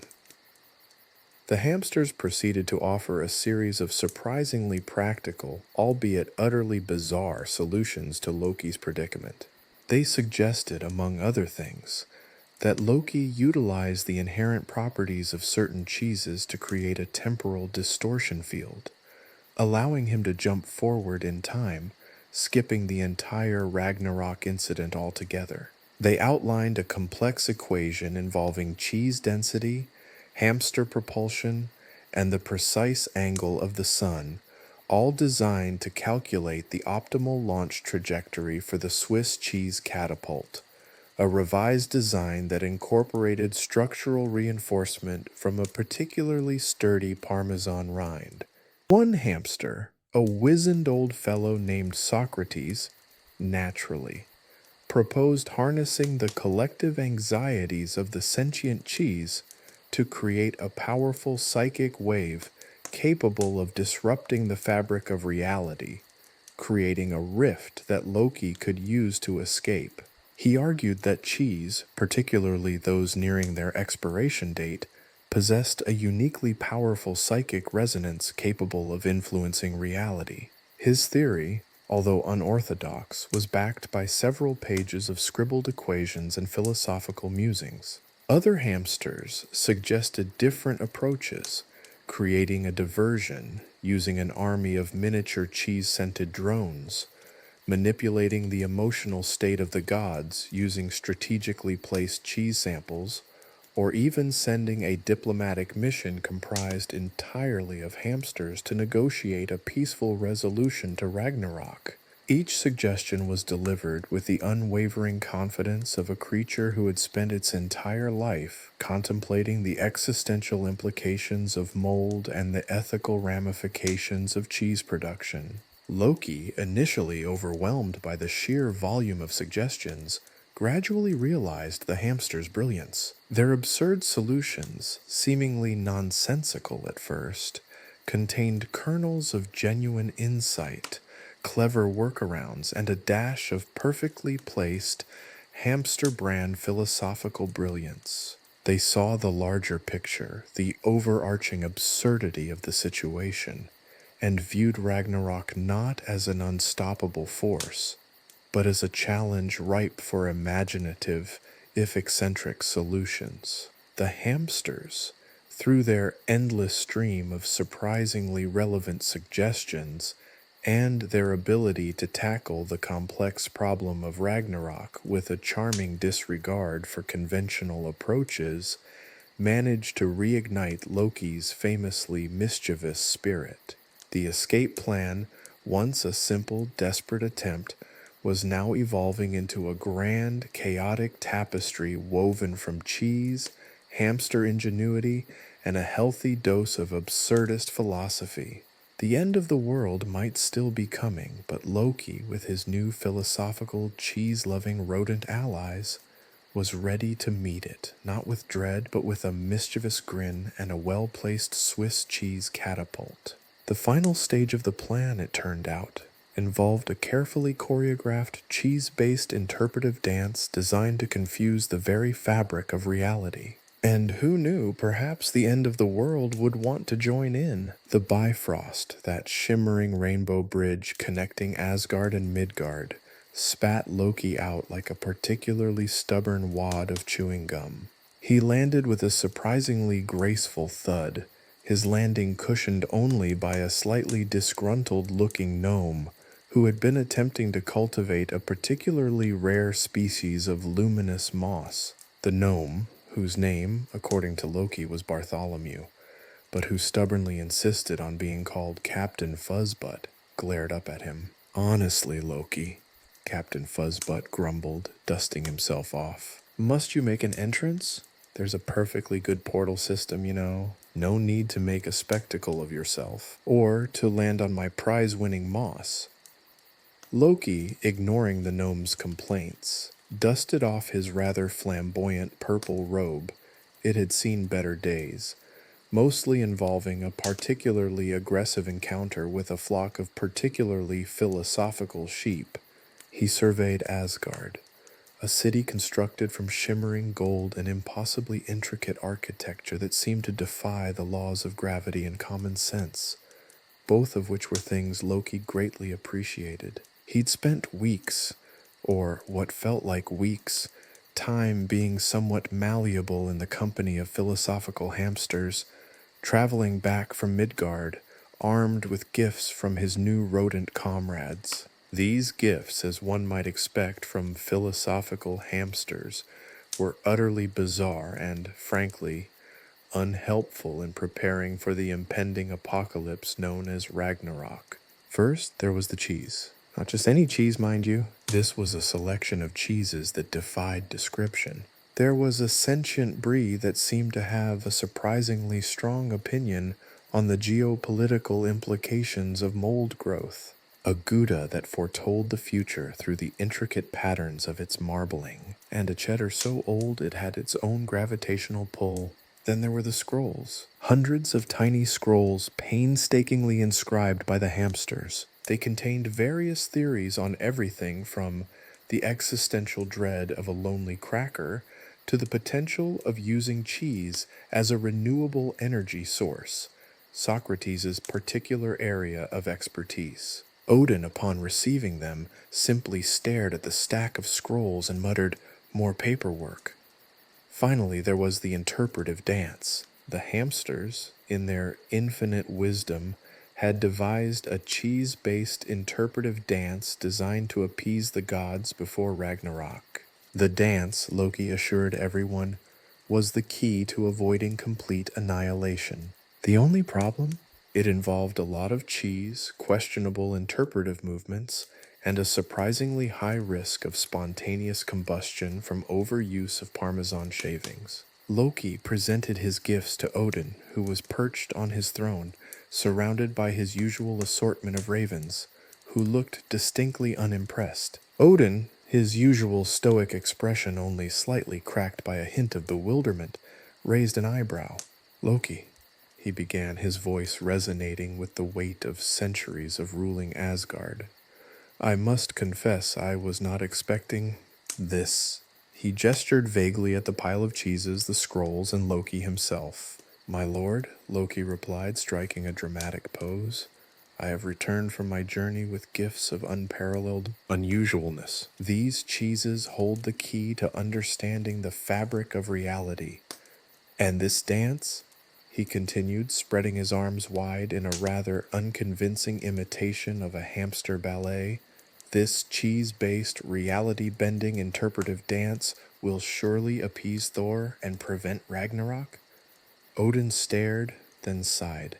The ravens croaked in what could only be described as a collective groan of exasperation. "Loki," Odin finally said, his voice weary, "even for you this is ambitious. You know Ragnarok is not just a matter of a well-timed dance, right?" "Oh, but it is," Loki insisted, winking. "Think of it, a surprise party. Ragnarok is going to be so surprised, so unprepared, it will simply melt away into a puddle of its own existential dread." He then proceeded to demonstrate the dance, his movements a bizarre blend of interpretive cheese-based artistry and unintentional slapstick comedy. Odin watched, a mixture of amusement and resignation flickering in his eyes. Thor, who had arrived in the middle of Loki's performance, nearly choked on his mead. Is he really doing that? Thor asked, speechless. Yes, Odin sighed. I believe he is. Just keep an eye on the sentient brie. I have a feeling it's plotting something. The next few days were a whirlwind of chaotic preparations. Loki, fueled by a combination of cheese-induced hallucinations and sheer stubbornness, proceeded to implement his plan. He had the sentient brie installed as an advisor, its opinions on matters of state remarkably insightful and often disturbing. He incorporated the hamster's less than practical advice, like using tiny cheese-scented drones to distract the frost giants, into the defense strategy. And he spent hours refining the interpretive dance, much to the chagrin of everyone else in Asgard. The ravens, initially skeptical, became surprisingly helpful in spreading rumors and sowing chaos, their cryptic messages adding to the general air of impending doom and, simultaneously, hilarity. The other gods, initially horrified by Loki's approach, gradually grew accustomed to his bizarre methods, starting to find a certain grim amusement in the chaos. Even Thor, initially skeptical, started participating in the dance. The arrival of the frost giants did nothing to change Loki's chaotic strategy. It only made it more chaotic, and surprisingly more effective. The frost giants were so bewildered by Loki's approach that they were completely unprepared for the cheese-based assault. There was a cheese-fueled battle, a near-total cheese-out, and what might possibly be the world's first cheese-based diplomatic initiative. Ragnarok was still looming, a dark cloud on the horizon, but amidst the chaos, laughter, and the overwhelming stench of various cheeses, hope, a rather pungent yet surprisingly effective hope, sparked in Asgard. Because, after all, what else could you expect from the god of mischief and his army of philosophical hamsters? The battle was imminent. The outcome remained uncertain. Yet, amidst the impending doom, even the grim reaper found himself tapping his bony foot to the surprisingly catchy rhythm of Loki's cheese-based dance. The end of the world was coming, but as far as anyone could tell, it was bringing a very unusual party. The most important factor: the cheese was, thankfully, delicious. The cheese-induced revelry, however, was abruptly interrupted by a resounding thump that shook the very foundations of Asgard. Not even the sentient brie seemed unfazed by this development. Thor, mid-pirouette in the cheese-based interpretive dance, stumbled, narrowly avoiding a collision with a rather disgruntled-looking Valkyrie. The source of the commotion? A grumpy dwarf, clad in what looked suspiciously like repurposed cheese-rind armor, had burst through the gates, his beard bristling with indignation and what looked suspiciously like solidified mead. He slammed a large, bubbling flask onto a nearby table, the impact causing a ripple of cheese dust to dance in the air. "Are you lot utterly insane?" the dwarf roared, his voice echoing through the hall. "Ragnarok is upon us and you're dancing? With cheese?" Loki, ever the opportunist, instantly sprang into action. He leaped onto the table, expertly snatching the flask and swirling its contents. "My dear fellow, what marvelous alchemy have you stumbled upon here?"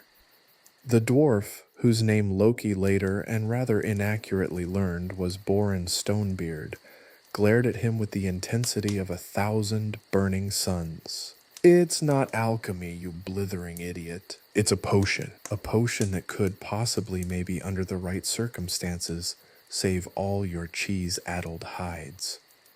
Loki, intrigued, leaned closer, his eyes twinkling. "And what manner of miraculous concoction is this, my bearded friend?" Borin grumbled, his face a mask of perpetual disapproval. It's a forget-me-not potion, you overgrown ferret. It makes those who imbibe it completely forget everything that's happening. Perfect for dealing with frost giants who are about to unleash a world-ending catastrophe. Loki's eyes widened. This was far more practical than any cheese-based strategy he'd concocted. Forget-me-not, he echoed. Brilliant! The ultimate distraction. Borin rolled his eyes, his beard swaying like a pendulum. Distraction? This isn't a simple distraction. This could potentially erase Ragnarok from their memories. It's a full-blown historical rewrite. A temporal eraser!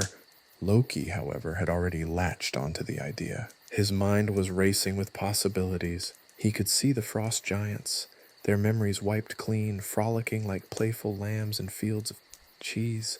The very image sent shivers of delightful anticipation down his spine.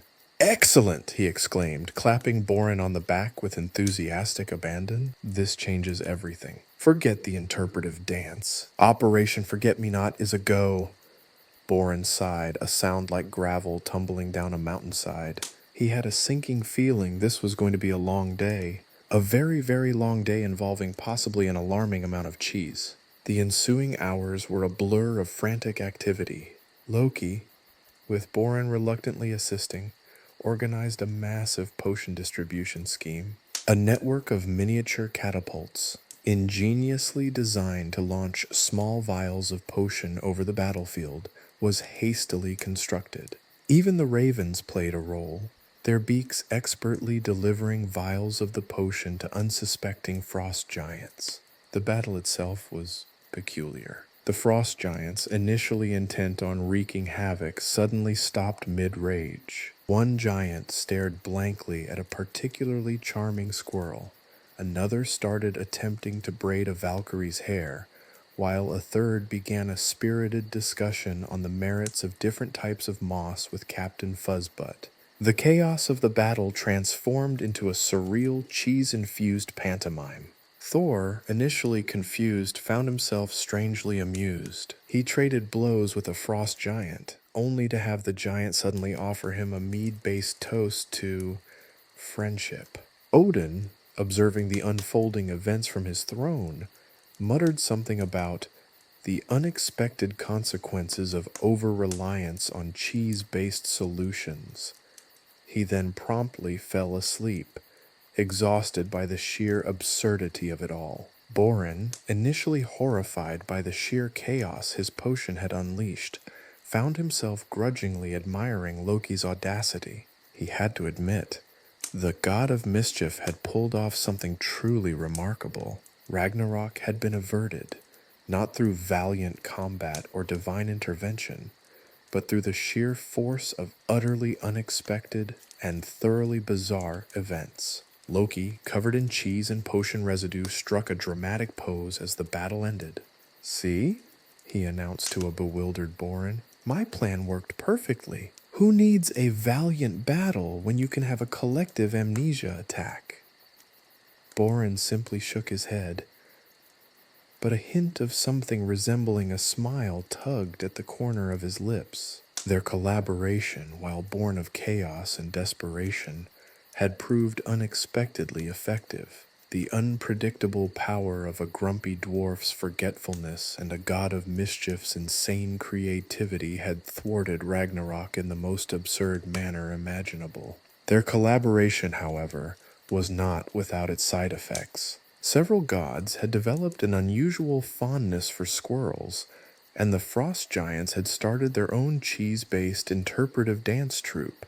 The aftermath proved far more bizarre and hilarious than the battle itself. Asgard, once facing utter destruction, was now faced with the equally daunting task of cleaning up after the strangest, cheesiest battle in the history of existence. The unexpected alliance between Loki and Borin, however, set the stage for the events to come. Borin's potion, while temporarily averting Ragnarok, raised a crucial question. Would the forgotten memories resurface? And if so, what would be the consequences? This question served as the pivotal point, the looming uncertainty that would drive the narrative towards its ultimate and undoubtedly chaotic climax. The stage was set for the next act of this absurd, cheese-infused Norse mythology. The question of the forgotten memories, the potential for a renewed Ragnarok, hung in the air like a lingering scent of unusually strong, sentient brie. The end of the world had been postponed, but only for now. And Asgard, well, Asgard was never going to be the same. The world, quite literally, had tasted the cheese. And it hadn't exactly liked it. Or, perhaps more accurately, it had forgotten whether it had liked it. The possibilities, like the lingering aroma of countless forgotten cheeses, were limitless. The next chapter, as Loki himself would gleefully announce, promised to be even more deliciously absurd. Chapter 4: Ragnarok and Beyond. The initial tremors that heralded Ragnarok weren't the earth-shattering cataclysms of prophecy. Instead, they began with a series of seemingly innocuous events, each a tiny domino toppling in Loki's elaborate and utterly unpredictable scheme. It all started, as many of Loki's grand designs did, with a misplaced goat. Not just any goat, mind you, but the sacred goat of the Harvest Festival, a creature so revered that its very breath was said to bring forth bountiful crops. Loki, having subtly replaced it with a remarkably realistic inflatable replica, a feat of craftsmanship he never fully explained, watched with amusement as the ensuing chaos unfolded. The ensuing search, a frantic scramble involving bewildered farmers, frantic gods, and a surprisingly helpful troll who mistook the inflatable goat for a particularly plump cloud, diverted significant resources and attention away from the approaching frost giants. This in itself was not Ragnarok-inducing, but it was, as Loki would later point out with characteristic smugness, a crucial element in the larger narrative. Then came the incident with Mimir's mead. Loki, disguised as a particularly charming squirrel, a disguise that surprisingly worked remarkably well, convinced the all-knowing head to share a rather potent batch of mead with the less than sober attendees of a dwarven poetry slam.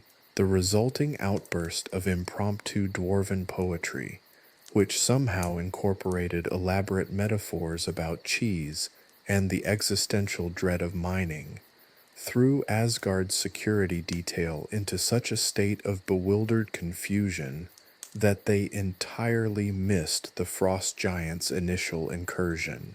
These seemingly insignificant acts of mischief, woven together with the precision of a master puppeteer, were gradually setting the stage for the main event. Simultaneously, Loki orchestrated a series of perfectly timed misdirections, using illusions and enchanted whispers to manipulate the Valkyries. He subtly shifted their focus from the impending doom to a series of increasingly bizarre tasks, such as retrieving a lost rainbow, mediating a dispute between a grumpy badger and a family of mischievous pixies, and, most strangely, organizing a competitive cheese-rolling contest on the slopes of Asgard's highest mountain. The next piece in Loki's intricate puzzle involved Heimdall, the vigilant guardian of the Bifrost. Loki, in a stroke of pure unadulterated genius, or possibly madness, convinced Heimdall that the approaching frost giants were actually a new, highly advanced species of exceptionally fluffy cloud creatures. He supported his claim with an elaborate presentation involving glitter, interpretive dance, executed by a surprisingly enthusiastic group of squirrels, and a slideshow filled with suspiciously photoshopped images of exceptionally fluffy cloud-like entities. The result? Heimdall, normally the most alert of Asgard's defenders, spent several crucial hours marveling at these fluffy cloud creatures, completely oblivious to the real threat. This delay, however insignificant it might seem, was crucial in allowing the frost giants to advance significantly closer to Asgard's defenses than they would normally have been able to. Meanwhile, Loki, concealed in a rather uncomfortable-looking disguise as a particularly plump garden gnome, observed the unfolding events with a wicked glee. But even Loki's carefully constructed chaos couldn't completely control the unpredictable nature of Ragnarok. The frost giants finally breached Asgard's defenses, their icy breath freezing anything in their path. But this was where the true absurdity of Loki's plan revealed itself. The battle that followed was a far cry from the epic clash of titans that had been prophesied. It was instead an incomprehensible riot of confusion, misdirection, and cheese. The frost giants, disoriented by the earlier chaos, found themselves facing enemies who were either distracted, completely unprepared, or inexplicably engaged in bizarre side quests. One frost giant found himself unexpectedly drawn into a philosophical debate with a particularly articulate raven. Another was distracted by Thor's attempts to teach him the intricacies of competitive cheese eating, and several others were inexplicably convinced to assist in the ongoing cheese rolling contest. Odin, observing this surreal spectacle from his throne, initially seemed appalled before an expression of weary resignation replaced his shock. He had a distinct feeling that this might be one of those days where he'd simply have to accept the utter chaos and focus on not having a heart attack. Thor, ever valiant but occasionally dense, spent most of the battle trying to decipher the frost giant's unexpected interest in Viking knitwear. He found himself wrestling not with ferocious beasts, but with an individual who seemed more interested in showcasing the intricate patterns on his recently acquired woolen sweater. This peculiar battle, one could argue, served more as a showcase of the sheer surrealism of the situation than an actual fight. Loki, of course, was at the heart of the chaos, flitting between combatants, causing mayhem, and subtly ensuring the battle remained a ridiculously convoluted affair. He even managed to convince a particularly disgruntled frost giant to help him build a miniature catapult for launching perfectly ripe brie cheeses at the opposing forces. The battle ended not with a resounding victory, but with a collective sigh of bewilderment. The frost giants, utterly disoriented and perplexed, withdrew, seemingly less interested in conquering Asgard and more intrigued by the prospect of joining a local mead-making club. The aftermath was even more ludicrous than the battle itself. The gods of Asgard, after having their world nearly destroyed through cheese-induced madness, were now faced with cleaning up the most surreal and ludicrous mess in history. The entire realm was covered in a bizarre concoction of frost, cheese, and the lingering aroma of extremely potent dwarven poetry. Odin, after a lengthy nap punctuated by muttered complaints about the absurdity of it all, announced a mandatory cheese-free diet for the next millennium. Loki, predictably, spent the aftermath trying to convince everyone that the entire incident had been a brilliantly conceived strategic maneuver, and Borin Stonebeard discovered a newfound appreciation for surprisingly effective yet completely random solutions to seemingly insurmountable problems. The question remained, of course, what about the forgotten memories? Would the frost giants, or indeed the gods of Asgard, remember the events leading up to this absurd Ragnarok, and what would be the consequences? This lingering question, as potent as the lingering aroma of that sentient brie, cast a shadow over the seemingly victorious ending, setting the stage for an even more chaotic sequel. The end of the world had been delayed but not cancelled. The bill for the ensuing cheese-based cleanup was astronomically high, and the entire incident served as a testament to the uniquely chaotic brilliance and supreme lack of planning. That was Loki. Borin Stonebeard, a dwarf whose beard alone could rival a small forest in both size and grumpiness, had brewed a potion. Not just any potion, mind you. This was a potion designed to imbue the drinker with the unshakable confidence of 1,000 trolls arguing the merits of perfectly formed moss. It was, in Boren's own words, a brew so potent it'd make a frost giant weep tears of pure, unadulterated self-doubt. He'd intended it for his nephew, who suffered from crippling stage fright during the annual dwarven yodeling competition. But as fate, or Loki, disguised as a particularly persuasive badger would have it, the potion ended up in the hands of a rather large, rather confused frost giant named Bjornson. Bjornson, who had previously been known for his quiet contemplation of ice formations and a concerning lack of enthusiasm for pillaging, had stumbled upon the potion during one of his less focused moments of strategic reconnaissance. In reality, he'd been distracted by a particularly fluffy squirrel. He'd mistaken the bubbling concoction for a particularly potent brand of glacier melt, a beverage he'd always found surprisingly refreshing.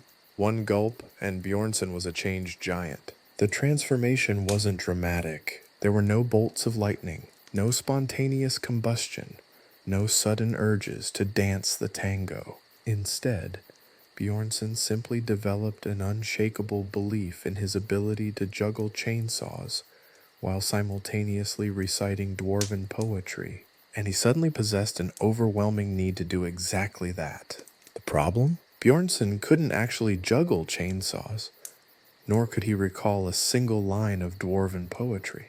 His confidence, however, was entirely unaffected by this glaring lack of skill. This sudden, potion-induced delusion had ripple effects far beyond Bjornson's immediate vicinity. He wandered onto the battlefield of the Ragnarok Light, already a chaotic scene of misplaced priorities and questionable fashion choices, and, with his newfound and entirely unwarranted confidence, began his chainsaw juggling poetry recital. The other frost giants, initially startled, were quickly captivated. Bjornson's sheer, unwavering belief in his nonsensical performance was infectious. They found themselves utterly charmed by his valiant and spectacularly unsuccessful attempts at juggling, and genuinely intrigued by his bizarre, entirely fabricated dwarven poetry that somehow involved an epic battle between a sentient cheese grater and a surprisingly philosophical badger. Several frost giants even joined in, attempting their own equally ridiculous feats, their confidence bolstered by Bjornson's seemingly limitless enthusiasm. The Asgardian forces, already dazed by the earlier wave of cheese-related incidents, were completely overwhelmed. They found themselves less threatened by the frost giants and more enthralled by the unfolding spectacle of improbable feats. Thor, renowned for his strength and bravery, found himself oddly captivated by Bjornson's mispronunciation of a particular dwarven word that, when translated loosely, seemed to suggest the frost giants had a secret love for surprisingly sophisticated knitwear. Loki, ever the opportunist, used the situation to his advantage. He subtly amplified the absurdity, whispering encouragement to both sides, adding his own brand of chaotic energy to the already ludicrous situation. He even managed to convince Bjornson that the correct way to complete his performance was to incorporate a large wheel of cheese into his chainsaw juggling routine. The battle itself became less of a fight and more of a bizarre performance art piece. Frost giants, instead of attacking, were now competing in a rather chaotic contest involving chainsaw juggling, cheese-related acrobatics, and impromptu dwarven poetry recitations, mostly mispronounced. Asgardian warriors found themselves more involved in crowd control than actual combat. The climax of this surreal battle was Bjornson's triumphant and entirely accidental toss of a chainsaw, which, instead of injuring anyone, landed perfectly within a surprisingly empty mead keg, creating a spectacular geyser of frothy, potent dwarven mead. This unforeseen event proved to be the final act in the theater of absurdity. The frost giants, overwhelmed by the sheer absurdity of the situation, and somewhat intoxicated by the unexpected mead geyser, declared a truce. They found themselves far more interested in celebrating the unexpected mastery of Bjornson's utterly inaccurate dwarven poetry than in conquering Asgard. They even started forming a sort of impromptu mead and poetry appreciation society. The aftermath was, predictably, ludicrous. Asgard looked less like a battlefield and more like a chaotic set for a particularly absurd theatrical production. The Frost Giants, now engaged in a spirited debate about the lyrical merits of a particular dwarven poem about a grumpy badger and a cheese-loving troll, proved surprisingly amenable to negotiation. Odin, after a long, thoughtful sip of his own beverage, announced a new national holiday to commemorate the day the Frost Giants discovered dwarven poetry and unexpectedly good mead. Loki naturally took full credit for the outcome, claiming it to be a masterpiece of strategic deception, though he did concede the dwarven potion had been an unexpected variable. Borin Stonebeard, initially mortified by his potion's unintended effect, found his reputation surprisingly enhanced. His potion of unshakable confidence became an unexpectedly sought-after commodity, albeit with a stern warning label against combining it with chainsaws and impromptu poetry recitals.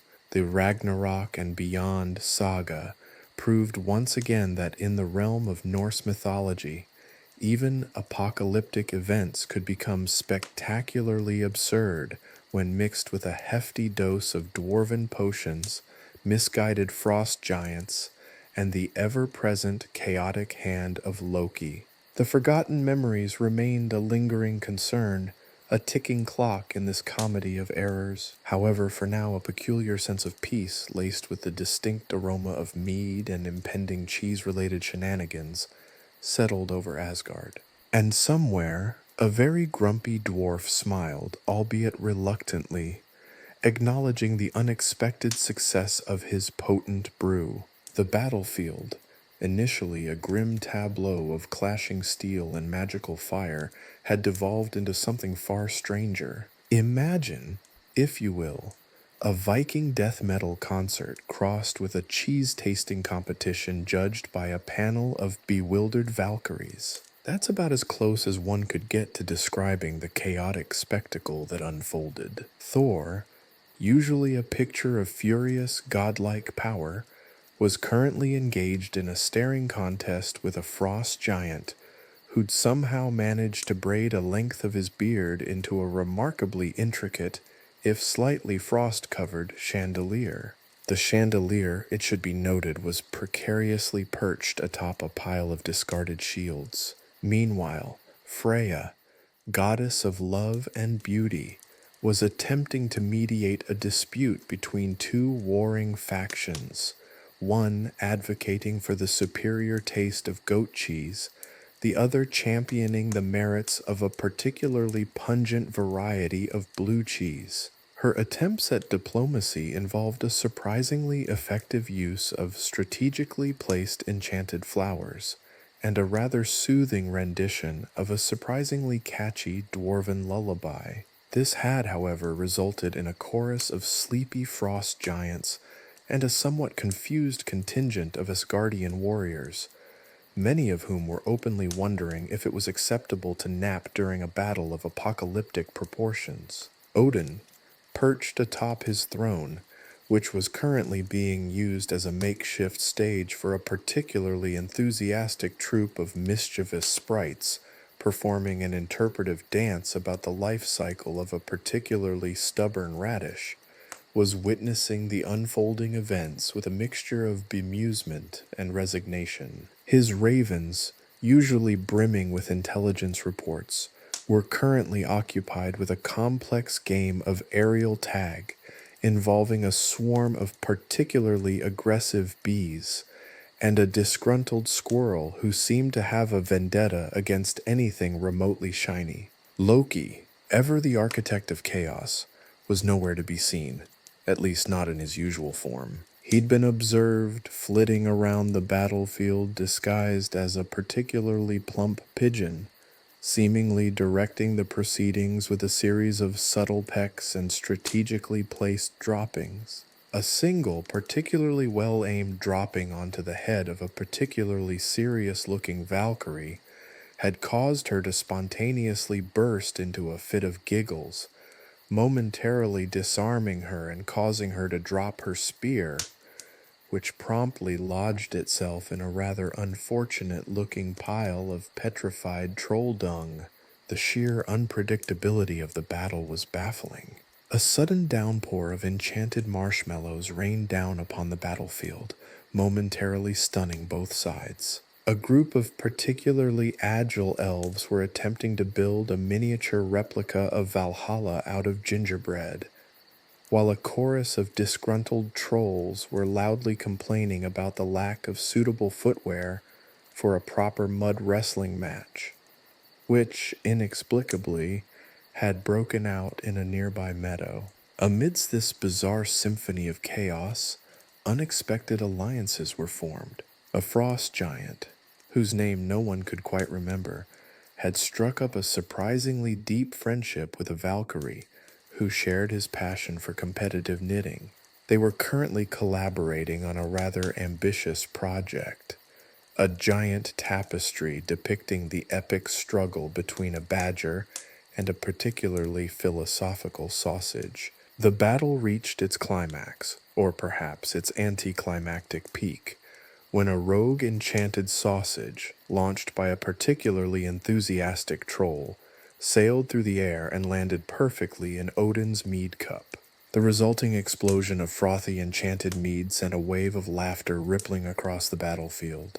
The sudden, unanticipated mirth diffused the tension, causing both sides to simultaneously burst into a cacophony of laughter. The gods and frost giants, exhausted from their bizarre conflict and surprisingly exhilarated by the unexpected turn of events, collectively decided to call a truce. A peace treaty was signed not with blood or formal declarations, but with a collaborative effort to construct a giant gingerbread replica of Loki, complete with strategically placed raisin eyes that seemed to wink mischievously. The aftermath was a blur of laughter, mead-fueled celebrations, and impromptu knitting circles. Loki, revealed in his true form, took credit for the entire chaotic affair, proclaiming it to be a masterpiece of tactical genius. He even managed to convince Odin to grant him a raise, citing his pivotal role in averting what could have been a truly disastrous and decidedly less humorous Ragnarok. The Battle of the Gods, in retrospect, was less a war and more a spectacularly absurd theatrical production. It highlighted the unexpected hilarity that can arise from the intersection of divine power, dwarven potions, and the insatiable mischief of Loki. The only lingering question was whether the next Ragnarok would involve interpretive dance, a competitive cheese-tasting contest, or perhaps even something more ludicrous. Only time and the mischievous whims of Loki would tell. The memories of the near apocalypse, thankfully, were gradually fading, replaced by the heartwarming and slightly sticky memories of gingerbread and mead-fueled camaraderie. Even Odin, with a twinkle in his eye, admitted that it had been a rather memorable, if slightly unusual day. Asgard, once again, found itself enveloped in a sense of chaotic peace, a harmonious blend of the divine and the utterly ridiculous, forever marked by the day the gods laughed themselves into a truce. The lingering aroma of gingerbread and mead was a constant reminder of that extraordinary, utterly unforgettable day. The aftermath of Ragnarok wasn't the fiery apocalypse foretold in ancient prophecies. Instead, it resembled a particularly flamboyant, mead-soaked rave thrown by a colony of hyperactive squirrels. When the dust and enchanted marshmallows settled, Asgard didn't lie in ruins, but rather in a state of gloriously disorganized reconstruction. The old Valhalla, a monument to bygone glory, was now a testament to the unpredictable nature of divine intervention. It sported a rather unfortunate patch of what appeared to be sentient moss, a whimsical addition courtesy of a mischievous pixie who'd mistaken the building for a particularly large terrarium. The Bifrost, once a shimmering bridge connecting realms, was now more of a glorified zipline, haphazardly strung between Asgard and various less than prestigious locations like Jotunheim's newest discount cheese factory and the headquarters of the surprisingly popular Midgardian gnome-sized wrestling league. Odin, ever the pragmatist, or possibly just incredibly tired, had approved the zipline upgrade, muttering something about saving on upkeep. The Ravens, still recovering from their aforementioned aerial tag game, delivered messages with a newfound sense of chaotic urgency, often dropping important intel mid-flight due to a sudden craving for sparkly things. The new Asgard wasn't built according to architectural plans or divine blueprints. It was a testament to improvisation, a monument to the power of winging it Asgardian style.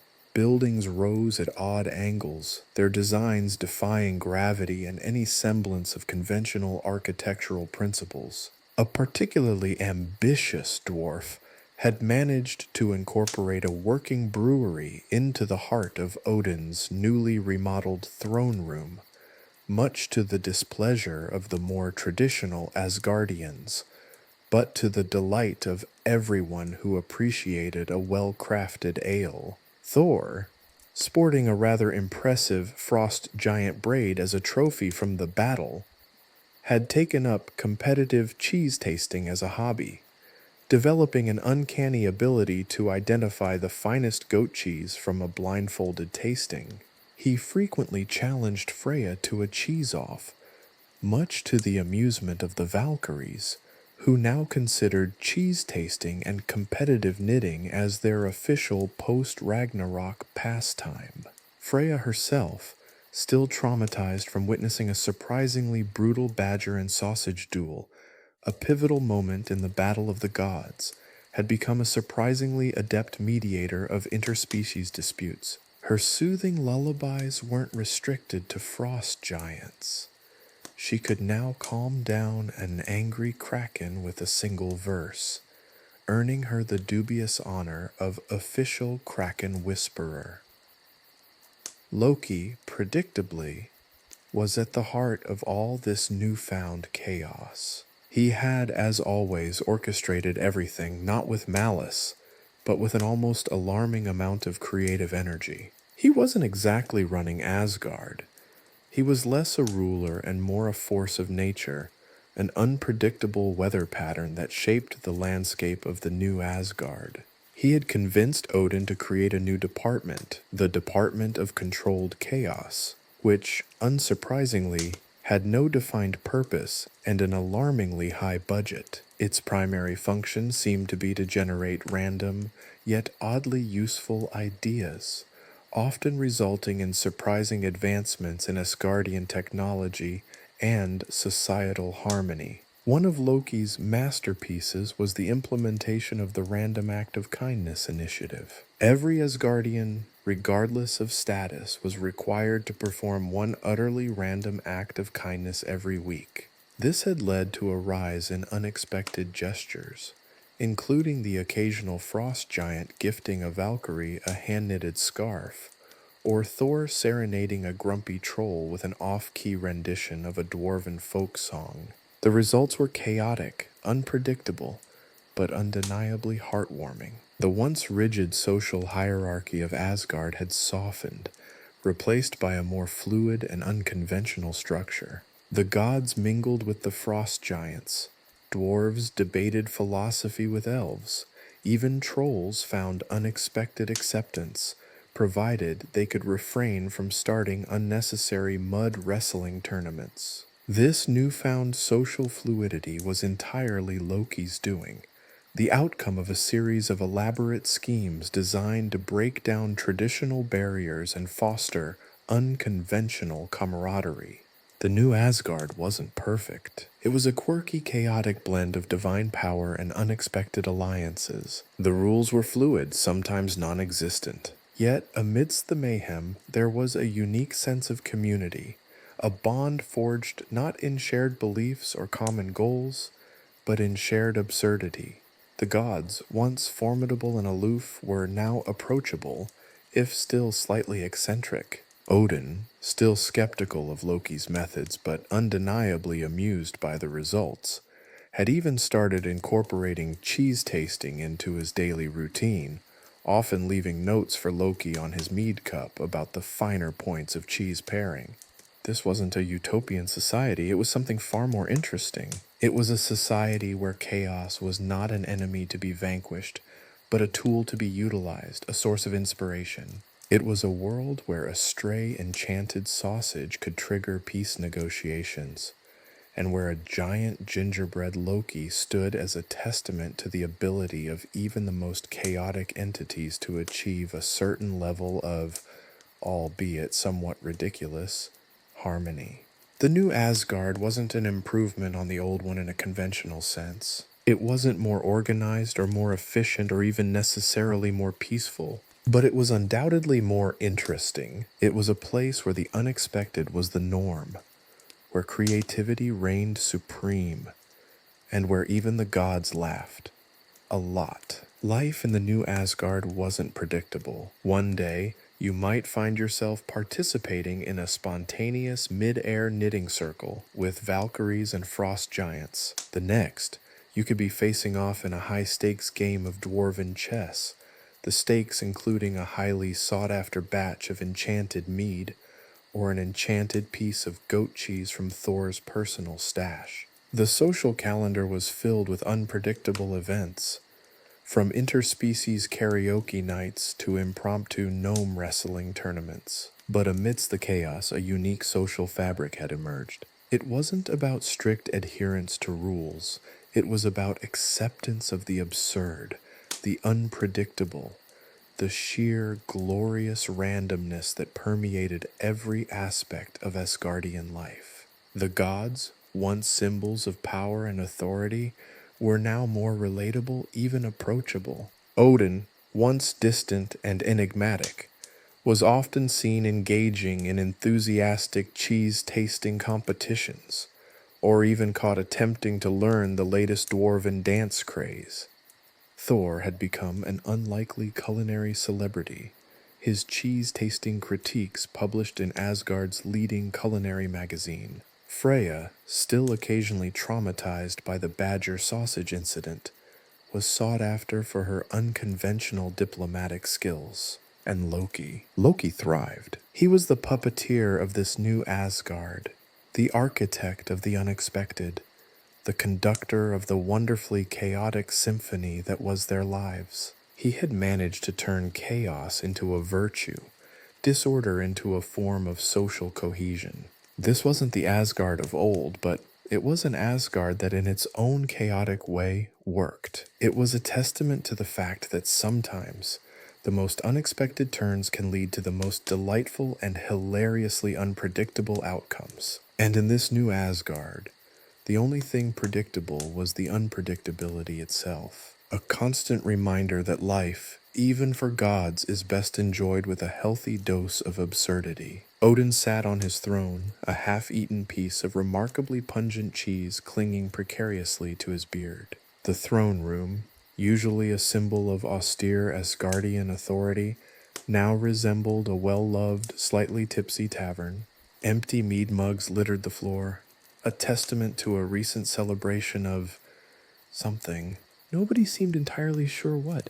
The brewery incorporated into the throne room was currently churning out a new batch of ale, its bubbling and gurgling a counterpoint to the low hum of conversation emanating from the assembled gods. He swirled the remaining mead in his cup, the golden liquid reflecting the chaotic scene before him. Thor was currently engaged in a heated debate with a particularly disgruntled troll about the merits of using enchanted marshmallows in mead. Apparently, the troll considered it sacrilege. Freya, ever the diplomat, attempted to mediate, armed with a knitting needle and an alarmingly large quantity of soothing herbs. Even the usually stoic Valkyries were giggling, their laughter echoing through the surprisingly spacious room. And Loki was nowhere to be seen. Odin sighed, a sound like the rustling of autumn leaves in a particularly drafty forest. Loki's absence in itself was significant. Usually he'd be orchestrating the chaos, directing the flow of absurdity with the precision of a seasoned conductor leading a symphony of the absurd. His absence felt unsettling, like a missing piece in a very bizarre jigsaw puzzle. A jigsaw puzzle featuring a surprisingly lifelike badger and a surprisingly sentient sausage. He pondered Loki's role in the events of Ragnarok. It had been unconventional. The prophecy had foretold fire and brimstone, a cataclysmic end to all things. Instead, it had resulted in a mass cheese-tasting competition, a surprisingly successful interspecies knitting circle, and the accidental creation of sentient moss, which, surprisingly, had proven quite adept at mediating disputes between dwarves and elves. Loki's fingerprints, or rather his chaotic energy signature, were all over it. The Department of Controlled Chaos, his brainchild, had, against all odds, somehow improved Asgardian society. Its random acts of kindness had brought about an unexpected level of camaraderie, a sense of community forged in the crucible of shared absurdity. The random act of kindness initiative had yielded some unexpected results. One frost giant had knitted a surprisingly stylish scarf for a Valkyrie. Thor had serenaded a troll with a rather off-key rendition of a dwarven drinking song. The troll had surprisingly enjoyed it. And, in perhaps the most unexpected turn of events, Odin himself had participated in a mead-tasting competition, using his raven-delivered intel to judge the quality of various dwarven brews. Odin, never one to admit defeat, had even started appreciating Loki's unorthodox approach. The new Asgard, while undeniably chaotic, was also remarkably functional. It was a testament to Loki's ability to manipulate chaos, to bend it to his will, to create order from utter disorder. It was a testament to the fact that sometimes the most effective leaders were those who embrace the absurd. But should he be rewarded for this? Promoted perhaps to a position of even greater responsibility? The thought sent a shiver down Odin's spine. A promotion for Loki would unleash a level of chaos previously unimaginable. A potential Pandora's box brimming with enchanted marshmallows, sentient moss, and possibly a rogue badger or two. On the other hand, firing Loki seemed equally disastrous. Who else would create the strangely effective Department of Controlled Chaos? Who would organize the interspecies karaoke nights that somehow managed to unite the gods, frost giants, elves, dwarves, and even a surprisingly talented group of trolls? Who else would maintain the delicate balance between utter chaos and surprisingly effective social cohesion? The entire situation was a paradox wrapped in an enigma, sprinkled with enchanted cheese dust. It was a perfect reflection of Loki himself, unpredictable, chaotic, and yet somehow essential. Odin took another sip of mead, considering the implications. The cheese clinging to his beard seemed to be laughing. Perhaps, he mused, the only sensible course of action was to do absolutely nothing, to leave Loki to his chaotic machinations, to let the unpredictable symphony of Asgardian life play out as it may. After all, in a world where sentient moss could mediate disputes, perhaps anything was possible. The ambiguity of the situation mirrored the ambiguity of the entire narrative. Was Loki a hero, a villain, or something in between? Was the new Asgard a success or a disaster? The answer, like Loki himself, remained elusive, a constant source of delightful unpredictability. As Odin pondered these questions, a raven landed on the arm of his throne. It held a small scroll in its beak, a message from Loki. The scroll read simply, "Promotion pending? Don't worry, I have a plan, possibly involving a giant gingerbread replica of myself." Odin smiled. Perhaps, he thought, the only constant in Asgard was the ever-present threat of glorious, unpredictable chaos. And perhaps, just perhaps, that was precisely how it should be. He took another bite of cheese. The pungent aroma, a fitting counterpoint to the delightful madness that was life in the new Asgard. A testament to the fact that sometimes the most unexpected turns can lead to the most delightfully chaotic and hilarious outcomes. And in this new Asgard, the only thing predictable was the unpredictability itself, a constant reminder that life, even for gods, is best enjoyed with a healthy dose of absurdity. The thought, quite frankly, made him chuckle. It was, after all, going to be interesting, extremely ridiculously, hilariously interesting, and Odin, for the first time in millennia, felt a genuine sense of anticipation for what the future held. A future filled with cheese, mead, interspecies karaoke, and the delightfully unpredictable machinations of Loki. He raised his cup. "To chaos?" he declared, a grin splitting his usually stern face. "May it forever reign supreme."